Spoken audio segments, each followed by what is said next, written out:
to the football broadcast. Clint Davis, Jeff Kerr, Jim Fuller. Thanks for tuning in. If you're on WRBK, thank you so much for tuning in for us as we bring you the action tonight. Coach Victor Floyd has his captains on the field. Let me give you the starting lineup for the Cyclones tonight on offense. We have at the wide receiver, number 2, Reggie Heath Jr. At the slot, number 3, Demias Witherspoon. At the other tight end position, Kyan Kennedy, a senior. The other wide receiver will be number 13, Tamari Caldwell, and number 10, Tyler Williams. Caldwell's a sophomore. Williams is a junior.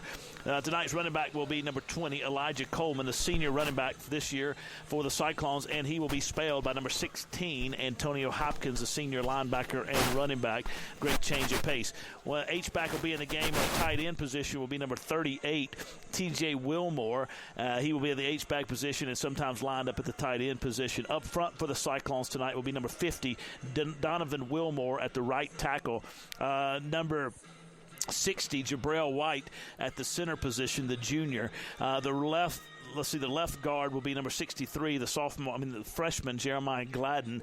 And the left tackle will be number 70, Trevante Weldon, the senior offensive lineman. And Jaron Holly, the sophomore, will go at right guard. So the Cyclones are young on the right side of the offensive line, Jim, but that line has really begun to establish itself as the season has gone on, especially at the second half of last week's ball game. That's exactly what I was going to say, especially the second half of last week's ball game. They really, it's just like a maturity came over them or something.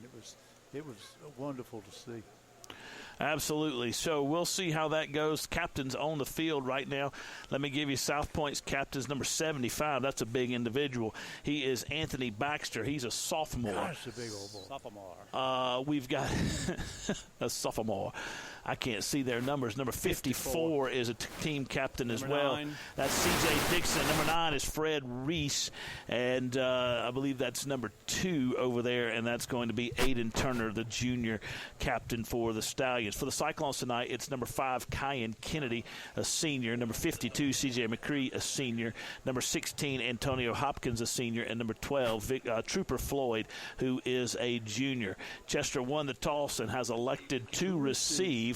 The Cyclones will receive the football and be moving left to right when we come back and get this game underway. As we get started tonight, let me tell you, the Cyclones are wearing all white road uniforms and blue helmets, and the Stallions are wearing their all scarlet uniforms and their silver helmets, their traditional home uniforms. As the captains get back and meet their fellow players and get ready to come out on the field, we'll take a quick break and we'll be back. This is Chester High School football on WRBK.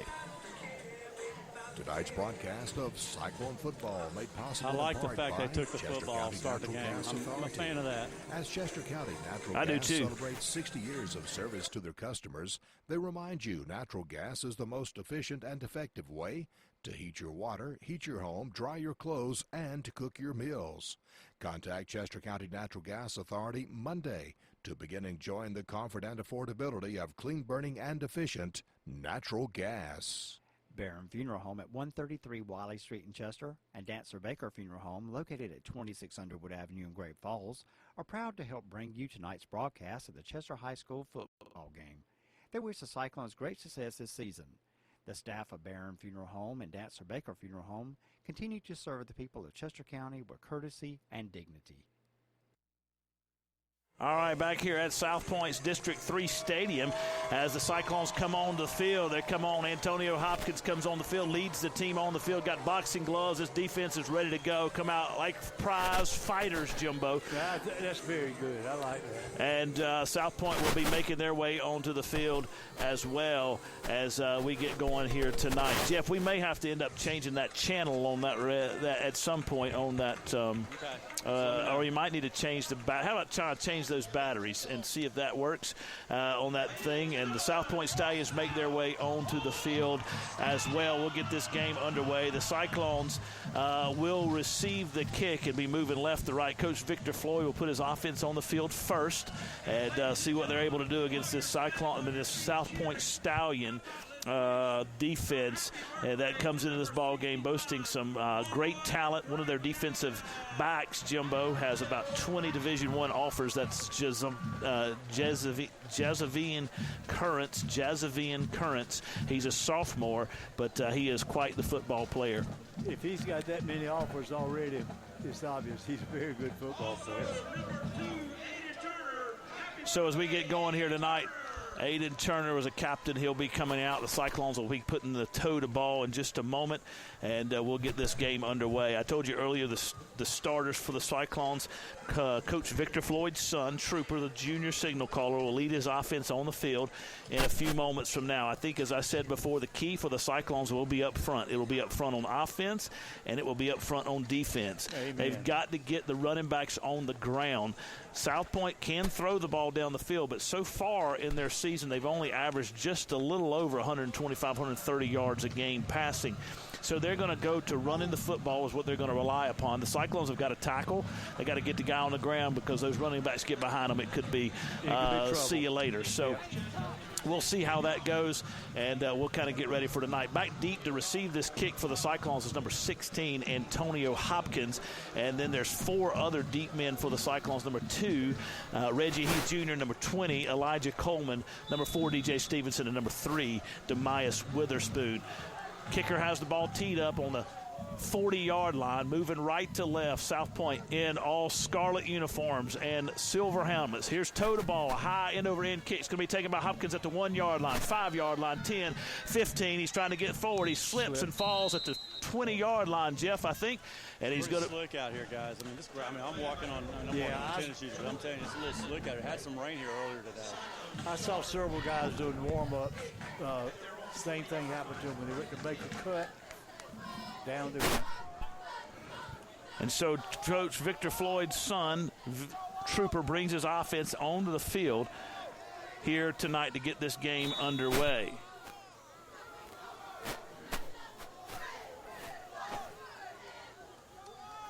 Hands it off to Elijah Coleman. Elijah starts in the middle, cuts out to the right, and then goes back up the middle. And he gets about 1 on the play, brings up 2nd down, and this number 44 over here is a grown man.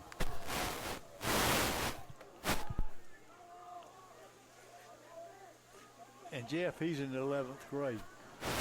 South Pointe's going to start with 4 defensive linemen down front. They got 2 linebackers and 5 DBs. Cyclones, Victor Floyd's son, takes the shotgun snap. He swings it out here in the flats to Elijah Coleman. Elijah gets to the 25-yard line, run out of bounds at the 25-yard line, so it's a gain of 4. Brings up 3rd down and 5 for the Cyclones to start this football game.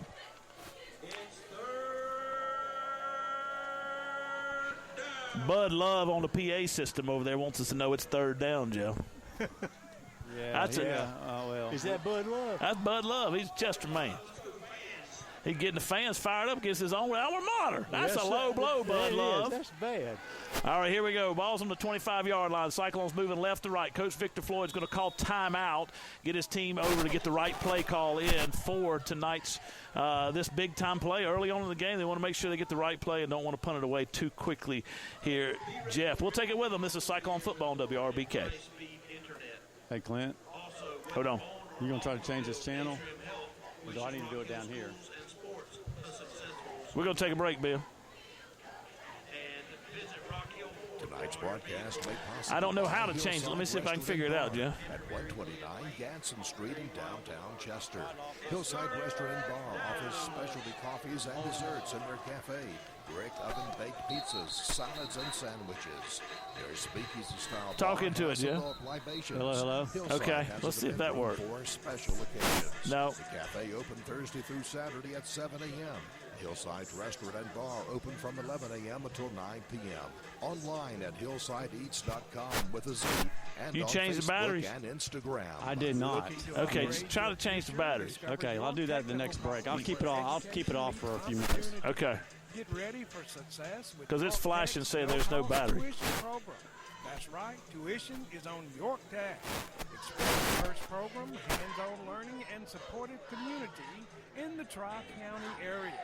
Don't miss out. Visit yorktech.edu to learn more. Trooper Floyd takes a shotgun snap. He's going to fake the handoff up the middle, and there is South Pointe Stallion defender number 54, team captain C.J. Dixon for the tackle of a loss of -6 on the play, and Trooper Floyd lost 6 on the sack. Cyclones went backwards on that crucial 3rd down and 5, Jim. They'll punt it away here after the opening 3 and out. Yeah, he didn't have time to do the quick throw out to the side. Trooper stays on the punt. He gets to the football. Now he puts a toe to it. It's going to be an end-over-end kick. It's going to hit at the 45-yard line, bounce straight up in the air, and take a Stallion roll once it hits the ground backwards toward the Cyclone end zone. Stallions have put it in play 1st and 10 at the Cyclone 47-yard line. Moving right to left against this Cyclone defense, Coach Jerry Caldwell brings his defense on the field. They'll be aggressive tonight, and we'll see what they're able to do. A little disappointed, I'm sure Coach Floyd is, the way they blocked that 3rd down play. It looked like the defensive lineman was just left unblocked, Jim. Exactly. That's exactly what it looked like. All right. Quarterback is number 3, Malachi Marshall. He's got guys in motion. He pitches it to his right, to the running back to his right. He's got some running room, 40-yard line, inside the 40 to the 39. So he picked up 8 on the play, brings up 2nd down and 1, or excuse me, picked up 7, 2nd down and 3. He had a big hole. Quarterback stands in the shotgun, 1 receiver to either side, H-back right behind the right tackle, hands it off to fakes the handoff to his running back, goes to the left side, got running room, 35-30, 25-20, touchdown, South Pointe, 5-10, touchdown, South Pointe. It's going to be 6-0 with 10:04 to go in the first, and Marshall took it over the left side and had absolutely no one in his way. So he picked up the touchdown there and had no one in his way, Jim, and as a result of that, he has 6 points on the board. Yeah, their offensive guard and tackle, they just turned our guys toward the middle.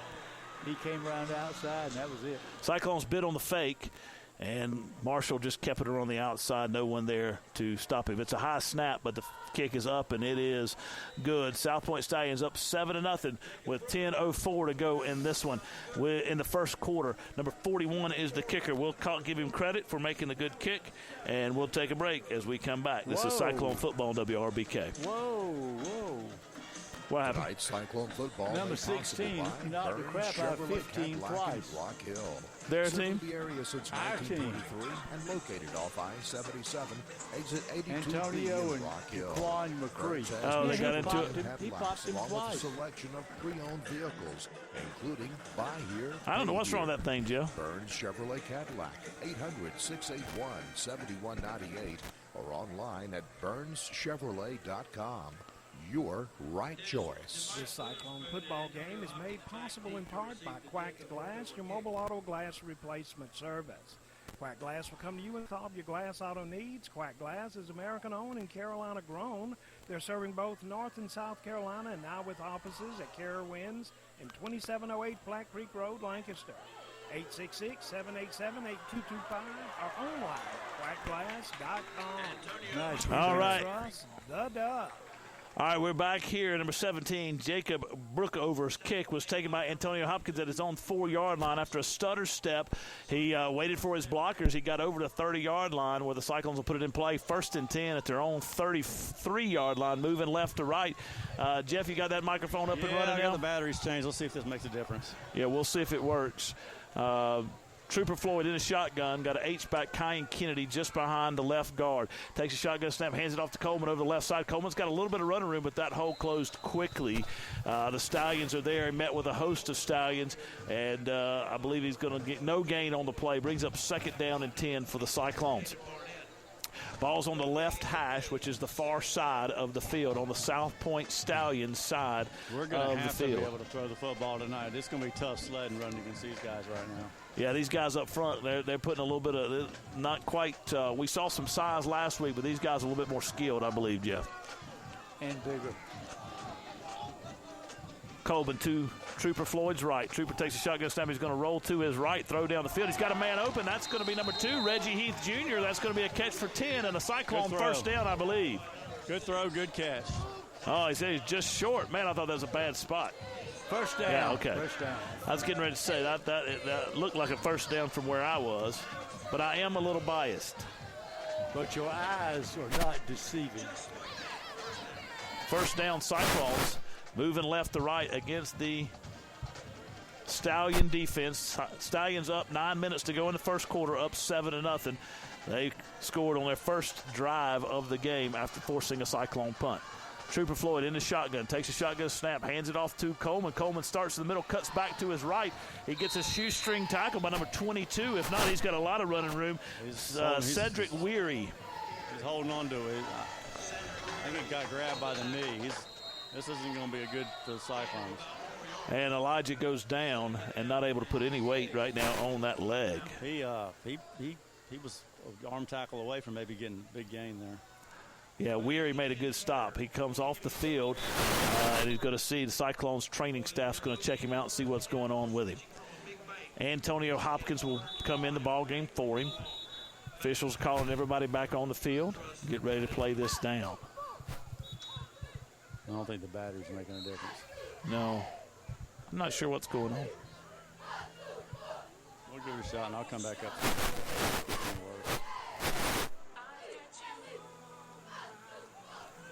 Cyclones have one receiver out to the left. That's Tyler Williams.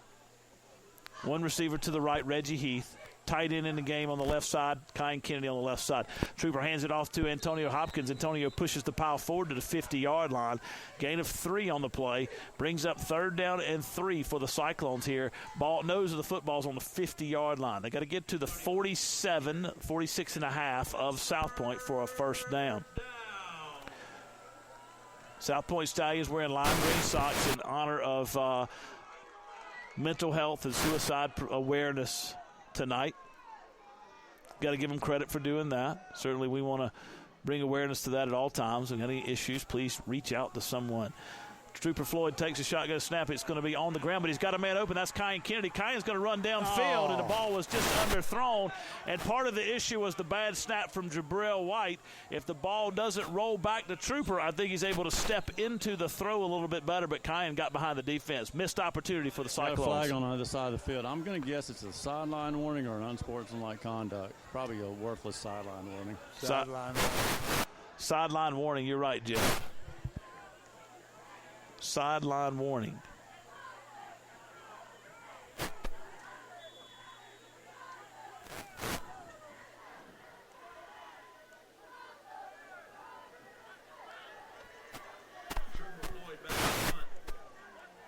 Trooper Floyd's back to punt.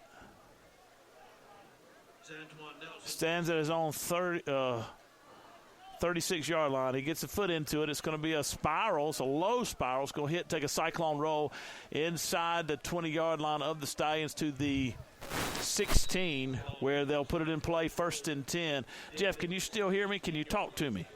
Yeah, I was just turning it off. I'm playing around with this thing. I'm getting static about every which way I turn. Okay, I'm going to try to figure out a way to get away from it. I'm going to stay down here for a little bit. Just let me know if you can figure it out. I'm trying to do the same thing down here. Okay.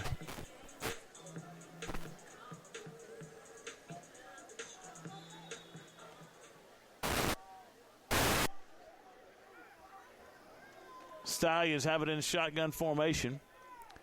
Malachi Marshall at the 10-yard line. Takes it, hands it off to his running back. Running back's going to be hit in the hole. And the tackle in there made by C.J. Turner. And the tackle out there by C.J. Turner. So Aiden Turner, Antonio Hopkins, and C.J. McCree on the stop.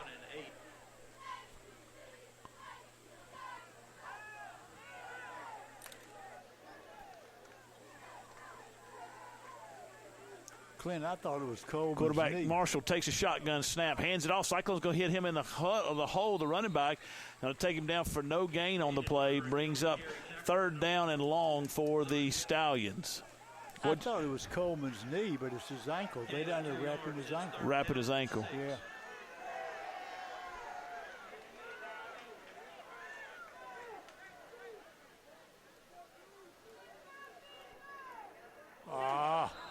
Cyclones jump off sides. 5-yard penalty. Offside, Chester.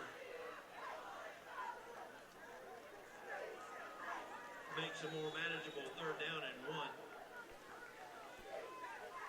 Try to talk to me, Jeff.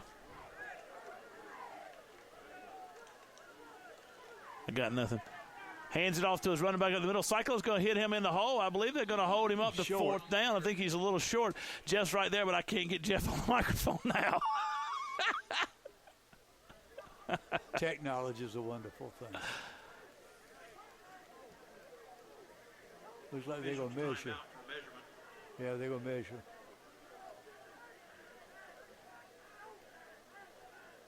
Are you still banking where you held your first account? Maybe it's just where your family banked? You think Banking can be better. you think somewhere you come first. our friend has disappeared? Bank with Who? Federal Trust Our Credit. friend down there with the microphone. Jeff? No, it's on me. I have messed this thing up now. I'm going to have to cut it off in a second. Try to we're going to have to bring it back up here and reset it, I think.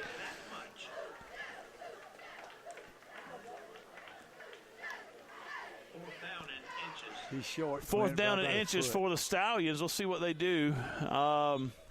6:06 to go in the first quarter. Cyclones down 7-0. Stallions have it for their second possession. Cyclone defense has bowed up a little bit here, though, and is trying to play tough football as we'll see what South Pointe does. They're going to bring their offense on the field. Quarterback Malachi Marshall in the game. Running back in the game with him is Mason Pickett Hicks. This junior running back is going to line up to the left of the quarterback. Waiting on the shotgun snap. Takes the snap, hands it off to Hicks. Hicks got the first down. Yeah. He's going to get over the 25-yard line to the 29-yard line. That's enough for South Pointe first down as we get going here in this particular second drive of the night for the Stallions of South Pointe.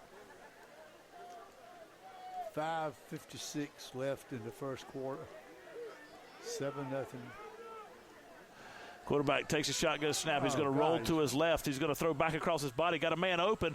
He was coming free down across the middle field stripe. Number 23 was his intended receiver, but the ball falls incomplete. That's Cayman Finch, and the ball falls incomplete. Brings up 2nd down and long for the Stallions. He was open. Yeah, he was open.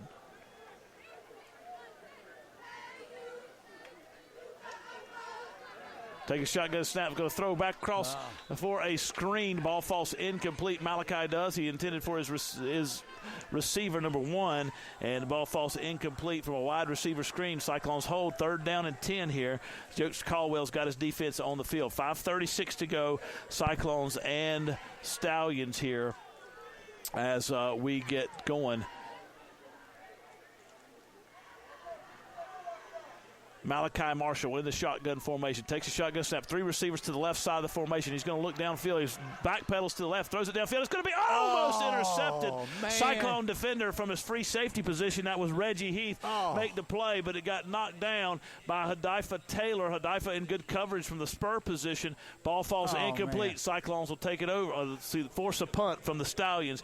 Number 17 on the punt. That is Jacob Brookover, and he'll stand inside his own 20 at his own 17-yard line. Deep to receive this punt is number 2, Reggie Heath, waiting on the shotgun snap. Got the snap, gets into it. Going to be a penalty marker on the field. That's quite a punt, though, when Cyclones had good rush, but the marker was on the field.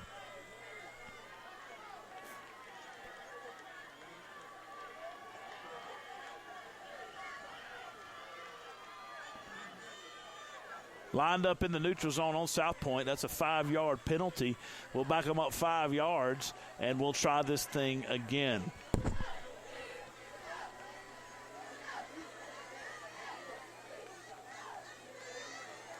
Penalty was against South Point.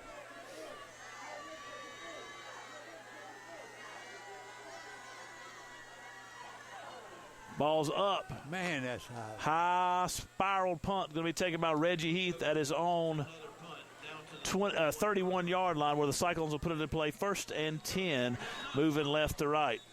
Wingbows at 1027 Oakland Avenue. I would suggest that you go down there. This is college football weather and college football season. Wingbows. That was a good punt. It had a lot of height on it. Party for 1. You can get 5 wings if you're out. Reggie just camped under and brought it in. You can get up to 50 Cyclones will take it over 1st and 10. 5:13 to go in the first quarter. Ball's going to be on the Cyclone 31-yard line, moving left and right against this South Pointe Stallion defense. Cyclones were able to get some yardage on their last drive, Jim, but not a whole lot. They got it to about the midfield stripe, and then were forced to punt. Well, we'll take it a little bit at a time till we'll finally get us a touchdown. The defense holds.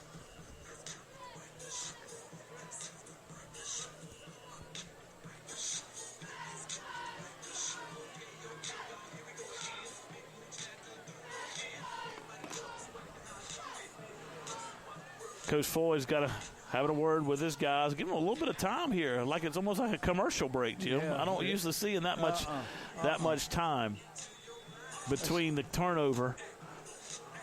No timeout was called. That was a little unusual. Trooper Floyd in the shotgun formation, running back to his left. Looks down the field, takes a shotgun snap, hands it off to his running back. That's going to be Witherspoon. Witherspoon squirts out the back. He got hit in the backfield. He rolled to his left, got up over the 34-yard line, close to the 35, so a gain of 4 or maybe 3 brings up 2nd down and 7 for the Cyclones. That was a good little shifty run there, Yes, it was. Jimbo. I thought they had him in the backfield until I saw him squirt out to the left. And he gained about 3 or 4 yards.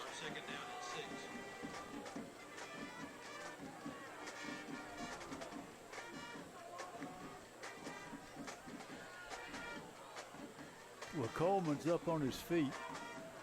Shotgun snap. Going to run the option to the right side. Trooper Floyd starts right, cuts back left. He's got some running room, Jim. Picked his way through. He's about a yard short. Brings up 3rd down and 1 for the Cyclones. Nothing easy so far tonight for the Cyclones on offense. 3rd down and 1. Here comes Antonio Hopkins in the game, and Demias Witherspoon comes out. But we knew that going in, that nothing was going to be easy. South Pointe also makes a change on the defensive front, brings in fresh bodies.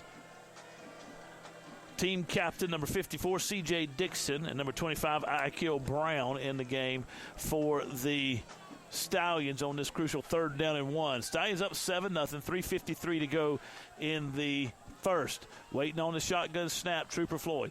He gets a good snap. It's going to be a Floyd run all the way to the left side. He's got the 1st down and some. He's up close to the 45-yard line. That's enough for a Cyclone 1st down, the first of the night. Yeah, could not have come at a better time. We need to march this one all the way down the field. We'll do it in little chunks at a time.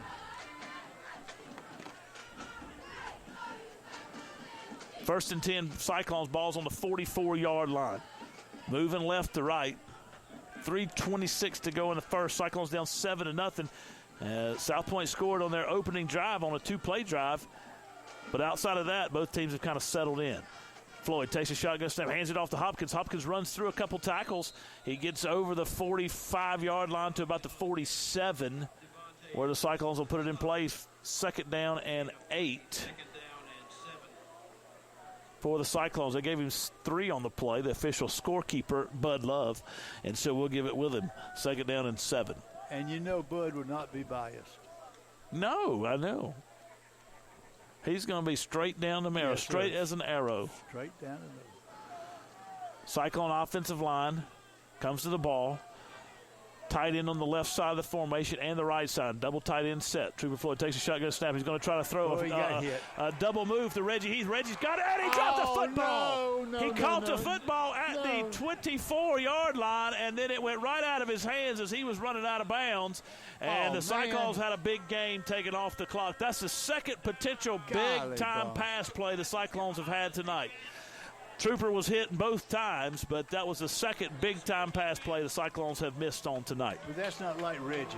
I mean, he's usually sure-handed. Ball got into the breadbasket. He was wide open. That was a beautiful play call and a wonderful route dialed up by Coach Floyd and Coach Neek Emerson, who works with the wide receivers. Tyler Williams to the left side of the formation. Ball's right near the left hash on the 46-yard line, 47-yard line of the Cyclones. Empty backfield. Trooper Floyd shotgun snap. Going to throw a screen to Kyan Kennedy. Kyan's got the 50-yard line. He's trying to move forward, and he started going left and right instead of north and south, and he's going to get close to a 1st down, but the line judge is going to spot him back here at the 50, Jim. I didn't see his knee go down that far. Back. Ball's going to be spotted at the 50-yard line. They said he gained 2 yards. I don't like that spot. I don't believe that. If I say South Pointe, you say Stallions, South Pointe. Coach Victor Floyd fired up about the football, trying to get a football onto the field. Cyclones leave the offense on the field. 4th down and 4 here. Now it's the punt team on the field. That's a bad spot. I thought it was a bad spot, too. I wish we had Jeff on the microphone. He could have told us what he saw down there. Yeah. No, we stay in the dark. Oh, man. We have lights in the press box. Look at a timeout on the field. We'll take it with them. This is Cyclone football on WRBK. This broadcast All right, of let's Chester see. Cyclone football is made possible by Polk Bell Bonds, serving Chester County for over 30 years. Polk Bell Bonds executes surety Yeah, it's bonds something- in I'm all not sure state what and it is. federal courts and can provide I was trying to see if we could sync it. electronic, Should we be or able to sync this alcohol thing? monitoring. Ned Polk is available anytime at 581 482 Polk, 789 Polk, and Well, yeah, it's on. 872-2222. Polk Bell Bonds. Tonight's Chester Cyclone football game is made possible in part by First Citizens Bank. At First Citizens, we believe that banking is all about the people we serve. And we work hard every day to make sure our customers know how we feel. First Citizens Bank with offices in Richburg and Chester. That's First Citizens Bank, forever first. All right, we're back here. Trooper Floyd gets a good snap. Oh, that ball's going to be partially blocked. It's a punt off the side of his foot. It's going to hit the 40-yard line of the Stallions and take a Stallion roll back towards Cyclone territory. Going to be down by DJ Stevenson at the 42-yard line. And the Cyclones will go on defense as the Stallions put it in play. 1st and 10 at the 42-yard line. All right, we had to bring Jeff back. I can't figure out how to get this thing working. We're going to get it in a minute. I have confidence we're going to work on it at some point. If not, we'll send it back to the man in charge. All right, Got Jeff back on the headset. We need your expertise. Yeah, right. Yeah, that was a big drop by Reggie, unfortunately.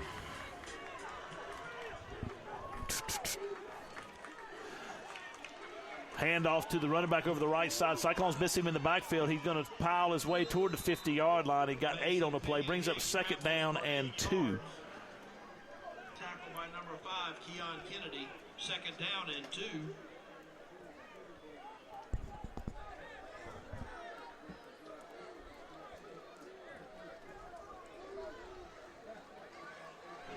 Quarterback hands it off to his running back over the left side. He's going to get to the 45-yard line to the 41 of the Cyclones. 8 more yards, pushed out of bounds by number 4, DJ Stevenson. That's another Burn Chevrolet first down. That's a Burn Chevrolet first down. First down for the Stallions. 1:25, clock's not running. I believe he went out of bounds. Malachi Marshall wants to take the shotgun snap. Cyclones jump off sides. That's 5-yard penalty against the Cyclones. That's the 2nd offsides against the Cyclones tonight. And we will mark off 5 yards. 1:25 to go in the first. 7-0 Stallions. They're looking to put some more points here on the board against this Cyclone defense. Antonio Hopkins not happy with his guys right now. And we'll see what happens here as they get this thing going.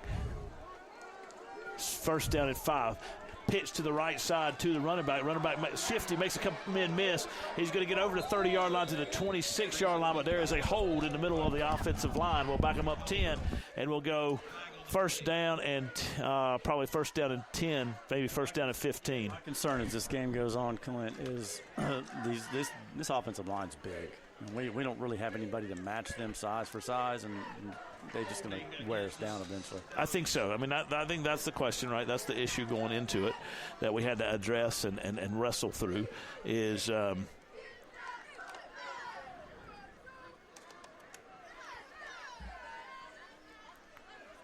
what a weapon they have in when my mic was off, but what a weapon they have in the punter. Good grief. yes, Mason Pickett Hicks, junior running back, has been running here on this drive. Spelling number 2, Aiden Turner. Malachi Marshall in the shotgun, takes a shotgun snap, hands it off to his running back up the middle. Running back's got some running room on the right side, 35-yard line. Cyclones knock him out of bounds, but not before he gets close to a first down. That was Antonio Hopkins took him off his feet. Pushed out of bounds by number 16, Antonio Hopkins. Officials on the field. The clock is stuck. The clock is stuck at 125. Brian Wilmer pointed that out a long time ago. Well, they should be keeping it on the field, if I'm not mistaken. 7-0 South Pointe. We got a clock issue on the field. Officials are going to try to figure this out. They'll have it on the field. They should. And they'll call teams over, and coaches will be able to have a conversation with them. We'll take a quick break, and we'll be back. This is Chester High School football on WRBK. For over 77 years, Fairfield Electric Let's see. Cooperative We'll has see if we can get it. provided I think I got it electrical now. consumer owners. As a Touchstone Energy Cooperative, I think I got it hooked back up. a nationwide community of local, not-for-profit cooperatives committed to enhancing our customers' Testing, lives 1, and 2. livelihoods Testing, 1, by 2. providing reliable I took power, you off. high-quality Testing, customer 1, 2. service, Testing, and 1, 2. products No, and that's not services. working. Oh. We're Fairfield Testing, Electric 1, 2. Cooperative. Testing, Your testing, 1, 2. Touchstone Energy Oh, got nothing. Proud to be a Testing. part of tonight's Cyclone football coverage. Test, on test, WRBK. testing, 1, 2. Testing, 1, 2. You can hear me? Okay. Founders Loyalty Select account gives you the Yeah, you can give it a opportunity shot. to grow your savings. Fund your account through your favorite Loyalty Select product and start Talking to it? saving. Not a member yet? Relax. Join founders.com. Oh, I don't hear you now. There are 40 locations to see if you qualify for membership. Membership qualification required. Terms and conditions apply. No, I got Founders this Federal hooked up. Credit Union is I should be able to hear you, though. I don't hear you. NCUA. Talking to it. You're listening to Cyclone Football on But I can't hear it. WRBK Richburg, WNBK Whitmire, WEBK Society Hill, I don't know what's going on. WUBK Inter-Ray. All right, we're back here at Stallions Stadium here at District 3. 32 seconds to go in the first quarter. Trying to send Jeff back to the field, but I'm having a hard time getting his microphone where I can hear it. We'll figure it out at halftime. I'll work on it. As we get going, I think we got it hooked back up. It's giving a signal, but we're not hearing anything. So we'll see how it goes. But if not, we can call the game from right here. We've done it many a time this way. Once or 100 times. That's right. 32 seconds to go in the first. Stallions up 7-0 over the Cyclones. Now we got 1:15 on the clock. I'm so confused. Wow, only 10 seconds ran off on them last two plays. Now the officials are having another conversation. Jimbo, you know, oh, he's gone. Who is responsible for keeping the clock on the field? Is there one guy? Is it the referee? Is it the back judge? Is it? Do you know? There is somebody. I don't know who it is, but they should be keeping it on the field.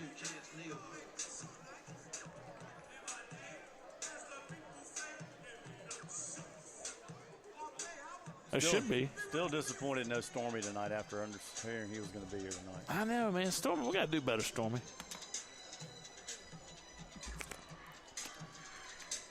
We need Stormy on the field. Still have an issue with the clock. We were at 32 seconds. Now we're at 1:15. We started this thing with the 1:25. Bud Love, I've never been to a game where the PA address announcer says to the officials, officials on the field. Officials on the field. Clock is stuck. Now the referee's coming over to have a conversation with Coach Floyd. 7-0 South Pointe here.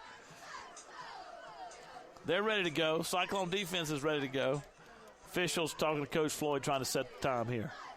See where it goes. Coach Floyd nods his head as in reception of the message from the referee. We'll put this game, this ball into play at the 34-yard line of the Cyclones. Hands it off to the running back of the middle. He's got some running room. That's Pickett Hicks, and Cyclones going to hit him, but not before he gets to the 25-yard line, 22, maybe 23, where it'll be enough for a first down. Stallions moving right to left against the Cyclone defense. Cyclone in that 3-3 stack defense, 5 defensive backs, but Cyclones struggling to stop the run up front right now, Jeff. Yeah, and concern is it's going to get worse. Yes, I think it will. The Stallion offensive line is quite large. I'm telling you, you can't appreciate it if you're down on the field level with them, but they're very, very big. Cyclone defense trying to bring a little pressure. Quarterback throws it, catches the ball on his knee, and the linesman apparently didn't see it. He caught the ball on his knee, I thought, at the 18-yard line, but he got up and ran to the 15, and they're going to give him the spot on the 15. So the linesman missed that one, I believe. Jeff? Yeah, it looked to me like he was on the ground when he caught it. His knee was on the ground, and then he got up and ran. So he should have been down. That linesman right there must have been in that game at Kansas City. He missed all those false starts last night. Quarterback takes a shotgun snap, hands it off to his running back over the right side. He's going to get inside the 10 to about the – well, they're going to spot him right at the 10. Be first down and goal for the Stallions at the 10-yard line, moving right to left against the Cyclones, up 7-0. That'll be the last play of the first quarter, so we'll come back with the start of the second quarter. Stallions up 7-0 over the Cyclones, but the Stallions knocking on the door. Tonight's Chester Cyclone football 31 game is made possible in part by Hamilton, Delaney, Greer, and Cotton, attorneys at law providing legal services since 1907. Attorneys Milton Hamilton, Greg Delaney, Brian Greer, and Nick Cotton have a general practice of law with offices in Chester and Rock Hill. Hamilton, Delaney, Greer, and Cotton support all the schools in Chester County. Tonight's Cyclone football coverage on WRBK made possible in part by Dr. Sam Stone and his staff at Lowry's Family Medicine in Chester. Lowry's Family Medicine provides health care from birth to the golden ages and is located at 517 Doctors Court off of Wilson Street Extension. Dr. Sam Stone and his staff are proud supporters of the Chester Cyclones. Back here at South Pointe Stadium, and the Cyclones trailing 7-0 to the Stallions, but they're knocking on the door here, Jimbo. It's often been said the toughest 10 yards in football is from the 10-yard line to the goal line. Well, especially on first down. You're limited, from a passing perspective. Right. You only got 20 yards to work with, so that kind of makes sense, right? But right now, South Pointe's just kind of running right at it, Cyclones, and kind of pushing them back. There's a big mismatch here on the left side. Malachi Marshall takes a shotgun snap, fakes the handoff to his running back over the left side, hits his receiver on the out pattern. Coverage was Hudaifa Taylor for the Cyclones. The receiver was number 15, Jordan Collins. He carries the ball out of bounds inside the 10 to the 7-yard line. I was watching number 3 pregame and then seeing him in live action, and the ball comes out of his hand really easy. Yeah, he's a good athlete. He's not a big guy. He's tall, but he's not big. Marshall in the shotgun formation. Sends a man in motion right to left. Going to be on the left guard, playing number 75. Number 75 jumped. Back him up 5 yards. That helped.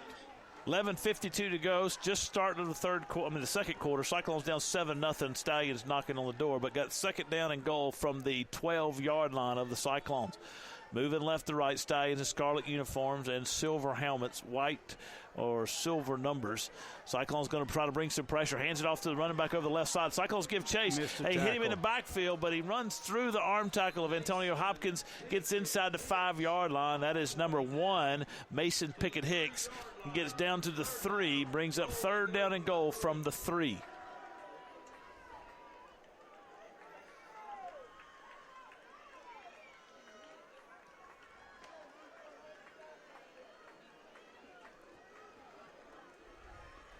Quarterback takes a shotgun snap, fires on the slant route. Ball's going to be incomplete. Good coverage out there by number 4, DJ Stevenson. There's a penalty marker on the field thrown by the line judge right at the line of scrimmage. I wonder if he lined up off sides, maybe. Thrown by the linesman. Something. It's a procedure penalty. Has to be. Yeah. Yep. Formation, maybe. Too many men in the backfield. He threw it right on it. Good coverage out there by DJ Stevenson. And Coach Floyd's going to come out and have a conversation with the official to see if he can decline this penalty and make it 4th down. Stallions up 7-0. 11:15 to go in the second. Stallions send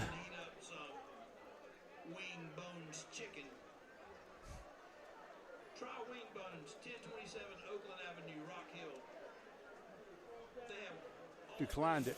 4th down, Stallions send their kicker onto the field. And I watched him during warm-ups. The guy can kick it. Going to be a 21-yard field goal attempt. Waiting on the snap. Gets a good snap. It's low. And it's going to be a low kick, but he got it through. Number 17 got it through. Jacob Brookhover got it through. Boy, Stallions avoided disaster, but good stop by the defense. We'll take a break, and we'll be back. This is Cyclone Football on WRBK. Tonight's Cyclone Football. I think you were right, Jeff, about that being too close. Now, Rock Hill, serving the area since 1923 and located off I-77, exit 82B in Rock Hill. Burns has new Chevrolet and Cadillacs, along with a selection of pre-owned vehicles, testing including 1 2, testing 1 2. Here. Burns Chevrolet Cadillac, 800-681-7198, or online at BurnsChevrolet.com. Your right choice. Tonight's broadcast made possible by Hillside Restaurant and Bar at 129 Ganson Street in downtown Chester. Hillside Restaurant and Bar offers specialty coffees and desserts in their cafe, brick oven-baked pizzas, salads, and sandwiches. Their speakeasy-style bar has adult libations. Hillside has an event room for special occasions. The cafe open Thursday through Saturday at 7 a.m. Hillside Restaurant and Bar open from 11 a.m. until 9 p.m. Online at hillsideeats.com with a Z and on Facebook and Instagram. All right, we're back here at South Pointe Stallions Stadium. I hope we got this thing figured out with Jeff. We sent him back to the field, and so hopefully we got it going. It's an ongoing saga. You hear me? I got you. All right. All right. It's the engineering knowledge of Clint Davis. No, I don't know.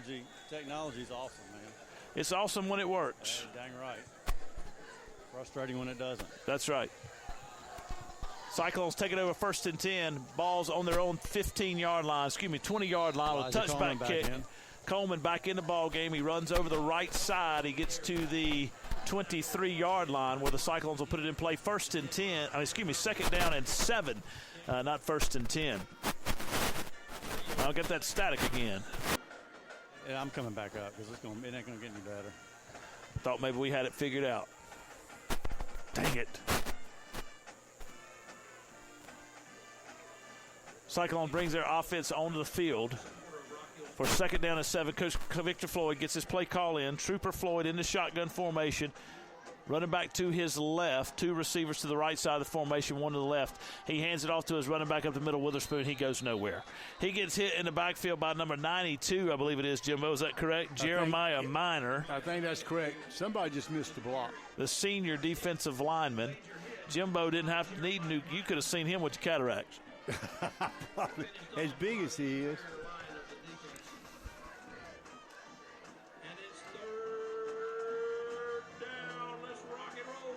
Third down and 7 here. Cyclones offense needs a 1st down. 10-0, 9:53 to go in the second. Trooper Floyd, shotgun formation, one running back to his left, 3 receivers to his left as well. He's going to roll to his left, try to throw it, throws it out of bounds, brings up 4th down and long. Cyclones will be forced to punt. At least he got rid of that ball, Jim, and didn't take the sack. Yeah, that's exactly right. He was close. Come on back, Jeff. We'll work on it again at halftime, see if we can't get it going. There's some interference somewhere.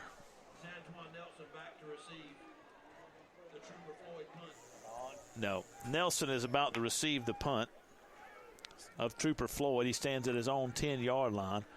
He'll be punting right to left. Ooh. Got a high snap, but he got the punt off.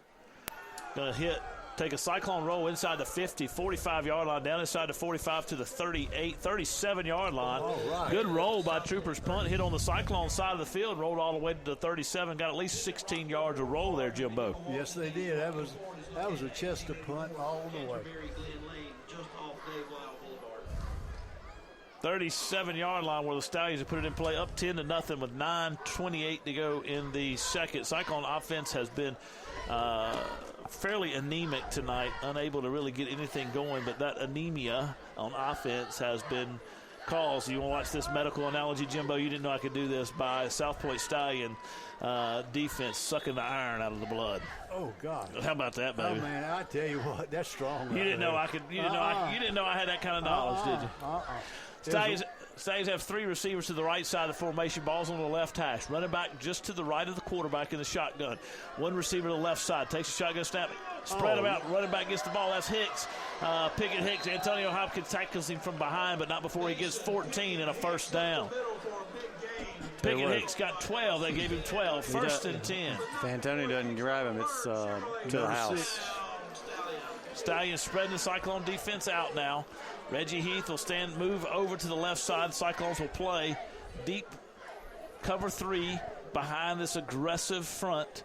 3-3-5 defense. Trying to get into the backfield. South Pointe is going to be content to run it. Now they're going to try to throw down the field. Got a man coming open on a deep seam route. That's a touchdown. Man just ran outside of, he dropped the ball. Incomplete. I don't know. I think they're going to run a touchdown, Clint, because he had possession of it and just dropped it before he went over. If we fall on the football, it's a touchback. That was a legitimate catch. He caught the ball? He caught the ball and was running in the end zone and just all of a sudden lost it. And, I mean, he was a catch. It was a football play, as they like to call it, right? But if we just fall on the football, it's a touchback. Xavier Preston on a deep seam route just ran by the Cyclone defender, Baxley. He caught the ball, and it looked like he was kind of juggling it, but Jeff says he caught it, and he was going into the end zone, fumbled it across the goal line, and then was able to recover it in the end zone. Some teams get all the breaks. Antonio Hopkins is going to get a flag for running into the holder, and that will be applied to the kickoff. Kick is up. It is good. Brookover's kick is good. 17-0 with 8:55 to go in the second. We'll take a break, and we'll be back. Looking to upgrade your future? Discover York Technical College, where education meets opportunity. Get ready for success with York Tech's no-cost tuition program. That's right, tuition is on York Tech. Explore a diverse program, hands-on learning, and supportive community in the Tri-County area. Don't miss out. Visit yorktech.edu to learn more. WRBK wants you to know Union ARP Church in Richburg is honoring Chester County's first responders with a barbecue lunch on Monday, 9/11 from 11 a.m. until 1 p.m. There's a brief memorial service being held on the church steps at 12:30 to remember those who lost their lives in service during the 9/11 terrorist attacks and to give thanks for those who risk their lives each day in service to our community. A meal for first responders will be served from 11 until 1 at Union ARP Church in Richburg. All right, we're back here at the Cyclones down at Stallions. 15-yard penalty in Antonio Hopkins for running into the holder. And ball's going to be kicked through the end zone by Brookover. This is a really big series for the offense. Even if we don't score, we just need to keep the ball for a little while. Defense has been run ragged in the last couple of series. And it's just the offense just needs to keep the football for, 4 or 5 minutes. 8:55 to go in the second. I couldn't agree with you more. The question is, will they be able to? Yeah, well, that's the $1 million question. $64,000 question. Nose of the football on the 20-yard line of the Cyclones, moving right to left, down 17-0 to the Stallions of South Pointe here at South Pointe High School, District 3 South Stadium. Clint Davis, Jeff Kerr, Jim Fuller bringing the ball game to you tonight on WRBK. Trooper Floyd, empty backfield set, sends a man in motion left to right. Coach Bobby Collins and his defensive staff called timeout. We'll hold it right here since we just had a timeout. Cyclones down 17-0 after the kickoff. Yeah. And they'll take it over 1st and 10 at their own 20 when we get back to play. You're right, Jeff. The Cyclones need to put something together. I don't think they've been able to. They've not crossed offensively into Stallion territory tonight. Got to the 50-yard line and then the drive stalled. I believe that was the second drive of the game, maybe third drive of the game. And outside of that, they've had no success. Yeah, missed an opportunity, down almost inside the red zone when Reggie just unfortunately couldn't hold on to the football. But the Cyclones have got to figure it out. I think we're going to have to throw the ball a little bit more, probably just some quick outs and all that.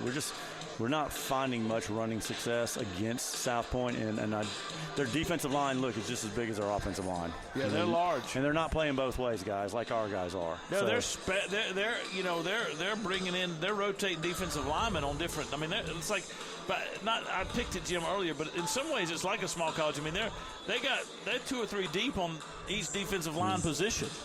They're bringing in third down rushers, aren't they, Jimbo? Yep. So it's unfortunately, you're absolutely correct. But we're just going to have to figure out a way to try to move the ball.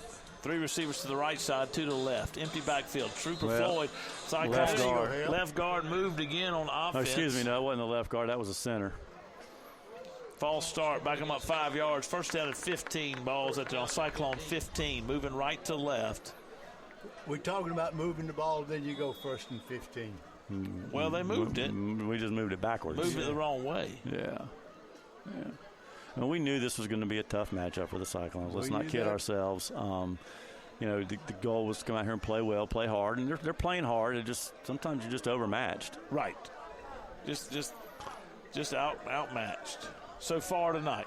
We'll see what they're able to do as they continue on. Send a man in motion. That's Amari Pendergrass. Trooper Floyd takes a shotgun snap. He will get hit from behind, go down for a loss of 5. Brings up second down and 20.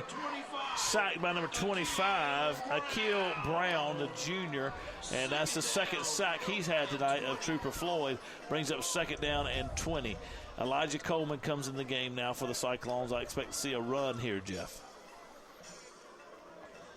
Well, just try to get the clock moving and try to get some positive yardage. See what you can do on third down, third and manageable. I mean, when we go 3 and out here, they're going to get the ball back with over 7 minutes back and probably really good field position.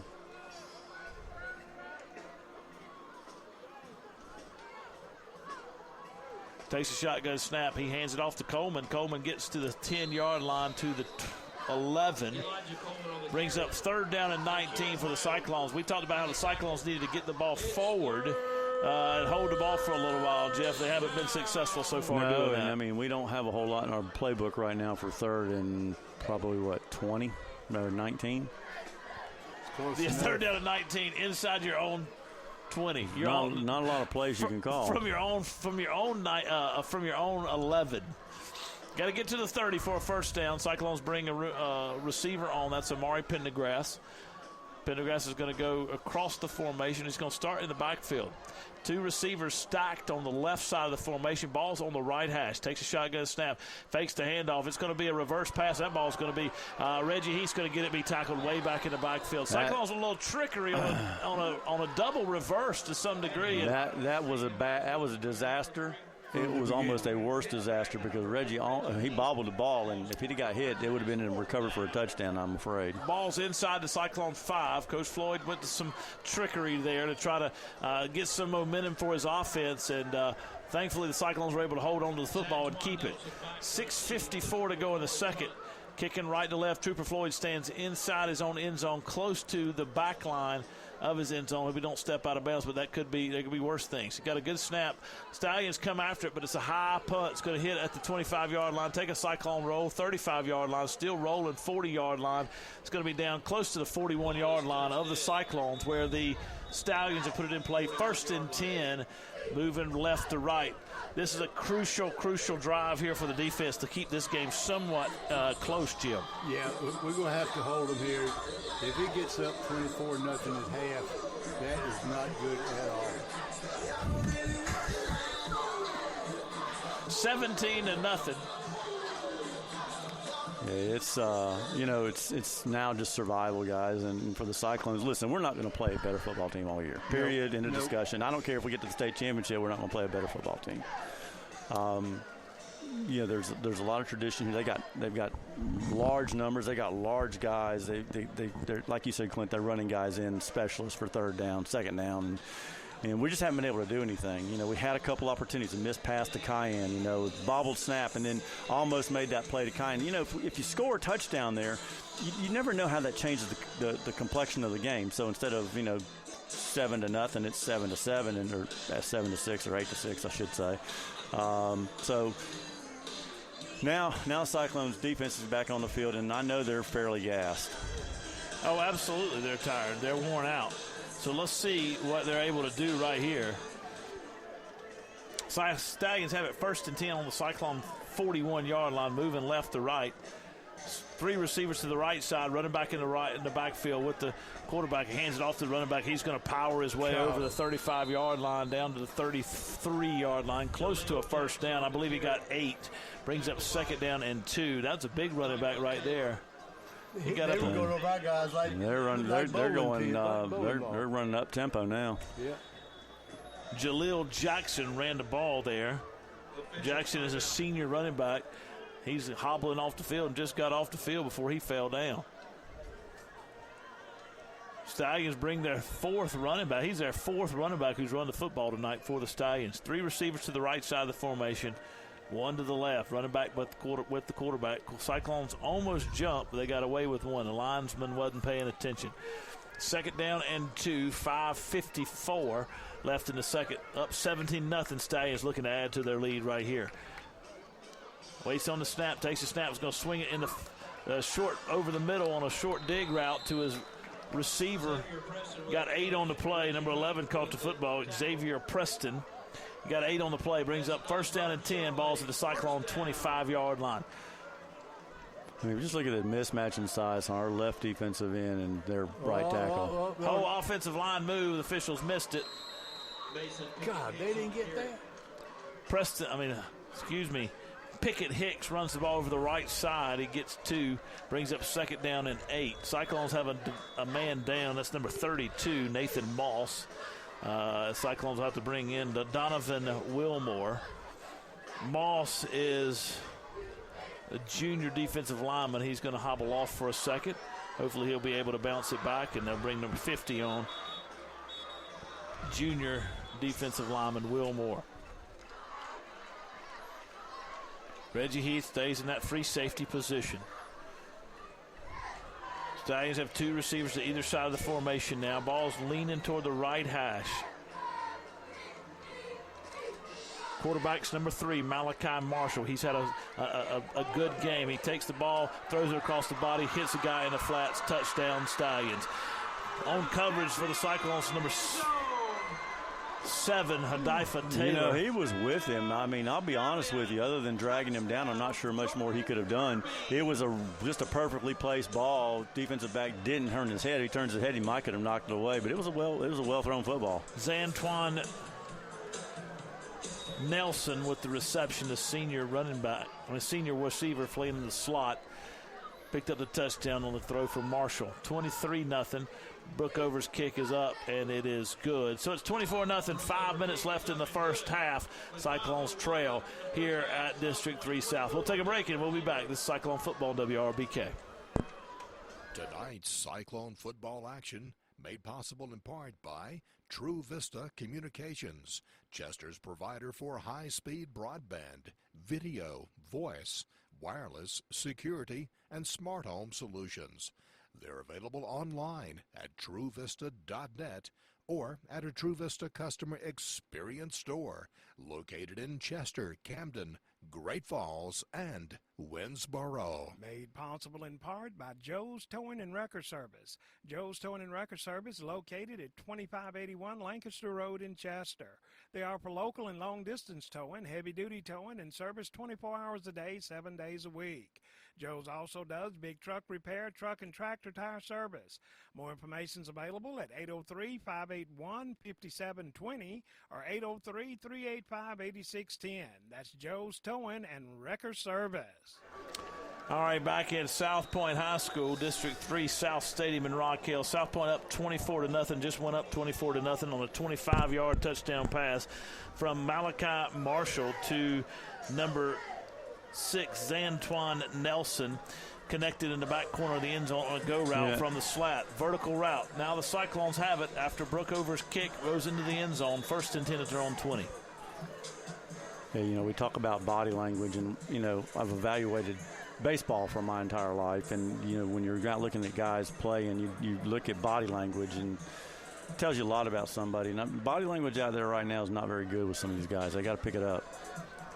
I agree with that 100%. Trooper takes a shotgun snap. He looks downfield. He's got some running room. He's going to take off 25-yard line 30. He slides. He gets over the first down marker, I think, close to the 31. That's enough for a Cyclone first down. Yep.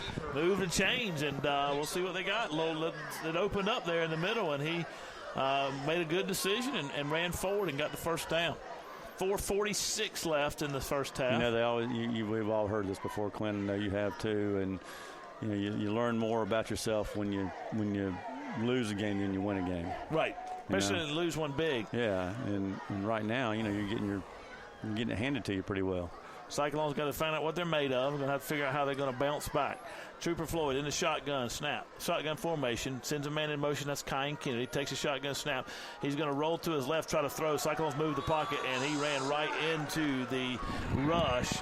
Elijah Coleman stayed in on the max pass protection, but he didn't get to go far because Trevonte Weldon's man was in the backfield before Elijah could get over there to even begin to block him. 4 minutes, loss of 6. 4 minutes left in the first. Cyclones down 24-0 and going backwards here after one first down on this drive. 2nd down and 16 for the Cyclones. Yeah, let me remind you, too, that the Cyclones have to punt. If they punt here, Southwell's going to get the ball with, 2 minutes or so to go, and then they get the ball the second half.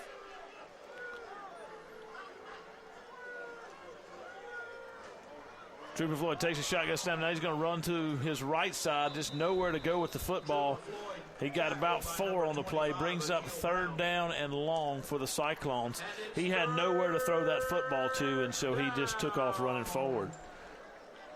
Big rivalry over in York County tonight. York Cougars up over the Clover Blue Eagles, 14-7. Oh, okay. Fairfield and Lancaster, no score or none reported right now. Northwestern 38-0 over Nation Ford. I tell you what, I want to applaud all the Cyclone fans that have shown up tonight. We have a great crowd here. Yeah, there is. It's a really good crowd. You're right. Louisville's up 22-0, I think, in the first quarter. 36-0 now in the second. Good grief. Floyd throws to the right side. He's got a receiver. He got hit hard. That was Reggie Heath. Reggie got to the 30-yard line. He gained about 6 on the play, and then he got knocked down by number 36, Kyle Robinson, for the Stallions. And so the Cyclones will have to punt here. 2:32. I tell you what, Jeff, Cyclones, you're right. Cyclones will punt here. Try to run this clock down as far as you can and try to limit the potential of South Pointe scoring on this drive right at the end of the first half, because you got to kick off, start the second. Trooper Floyd takes the snap, though, and he gets an end-over-end kick. It's going to be fielded by a Stallion. Cyclone's going to meet him. That's DJ Stevenson along with Hadifa Taylor at the 45-yard line, where the Stallions have put it in play. 1st and 10 at their own 45. 2:09 to go in the first half, 24-0. It'll be interesting to see what's going to happen here if South Pointe's able to score and how they kind of come out in the second half. If they come out with, the starting group for the first series, or maybe they, don't and let off the gas a little bit and let the younger guys play. We'll see. But a lot's got to happen, guys, for the Cyclones to get back in this game. A lot. Quarterback Marshall in the shotgun. Running back to his left. 3 receivers to the right side of the field, 1 to the left. Takes a shotgun snap, slings it over the middle, and the receiver catches the football. He's going to have a shoestring tackle by the Cyclone defender. I believe that's DJ Stevenson, or Reggie Heath, excuse me. He got 15, and that's a first down. Number 12, Zaheem Love, made the catch. I don't believe he's Ken Bud, though. Thinking no. Marshall swings it out to the flat. Cyclones go through the blockers and pretty hard. Antonio Hopkins comes over and makes the stop. Antonio's tackling pretty high. You better watch that. He'll catch him by the headgear. He's going to get a 15-yarder. He had that earlier, Clint, in the second quarter. Over there. Honestly, I thought they were going to call a horse collar. Mikey Mann made the reception there. He gained 4 on the play. 2nd down and 6. Marshall's 3 receivers to the left side. That's the wide side of the field. Takes a shotgun snap.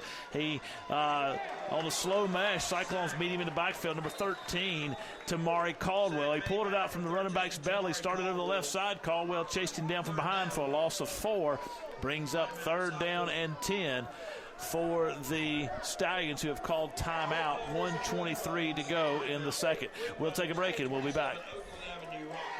Tonight's broadcast of Cyclone football made possible in part by Chester County Natural Gas Authority.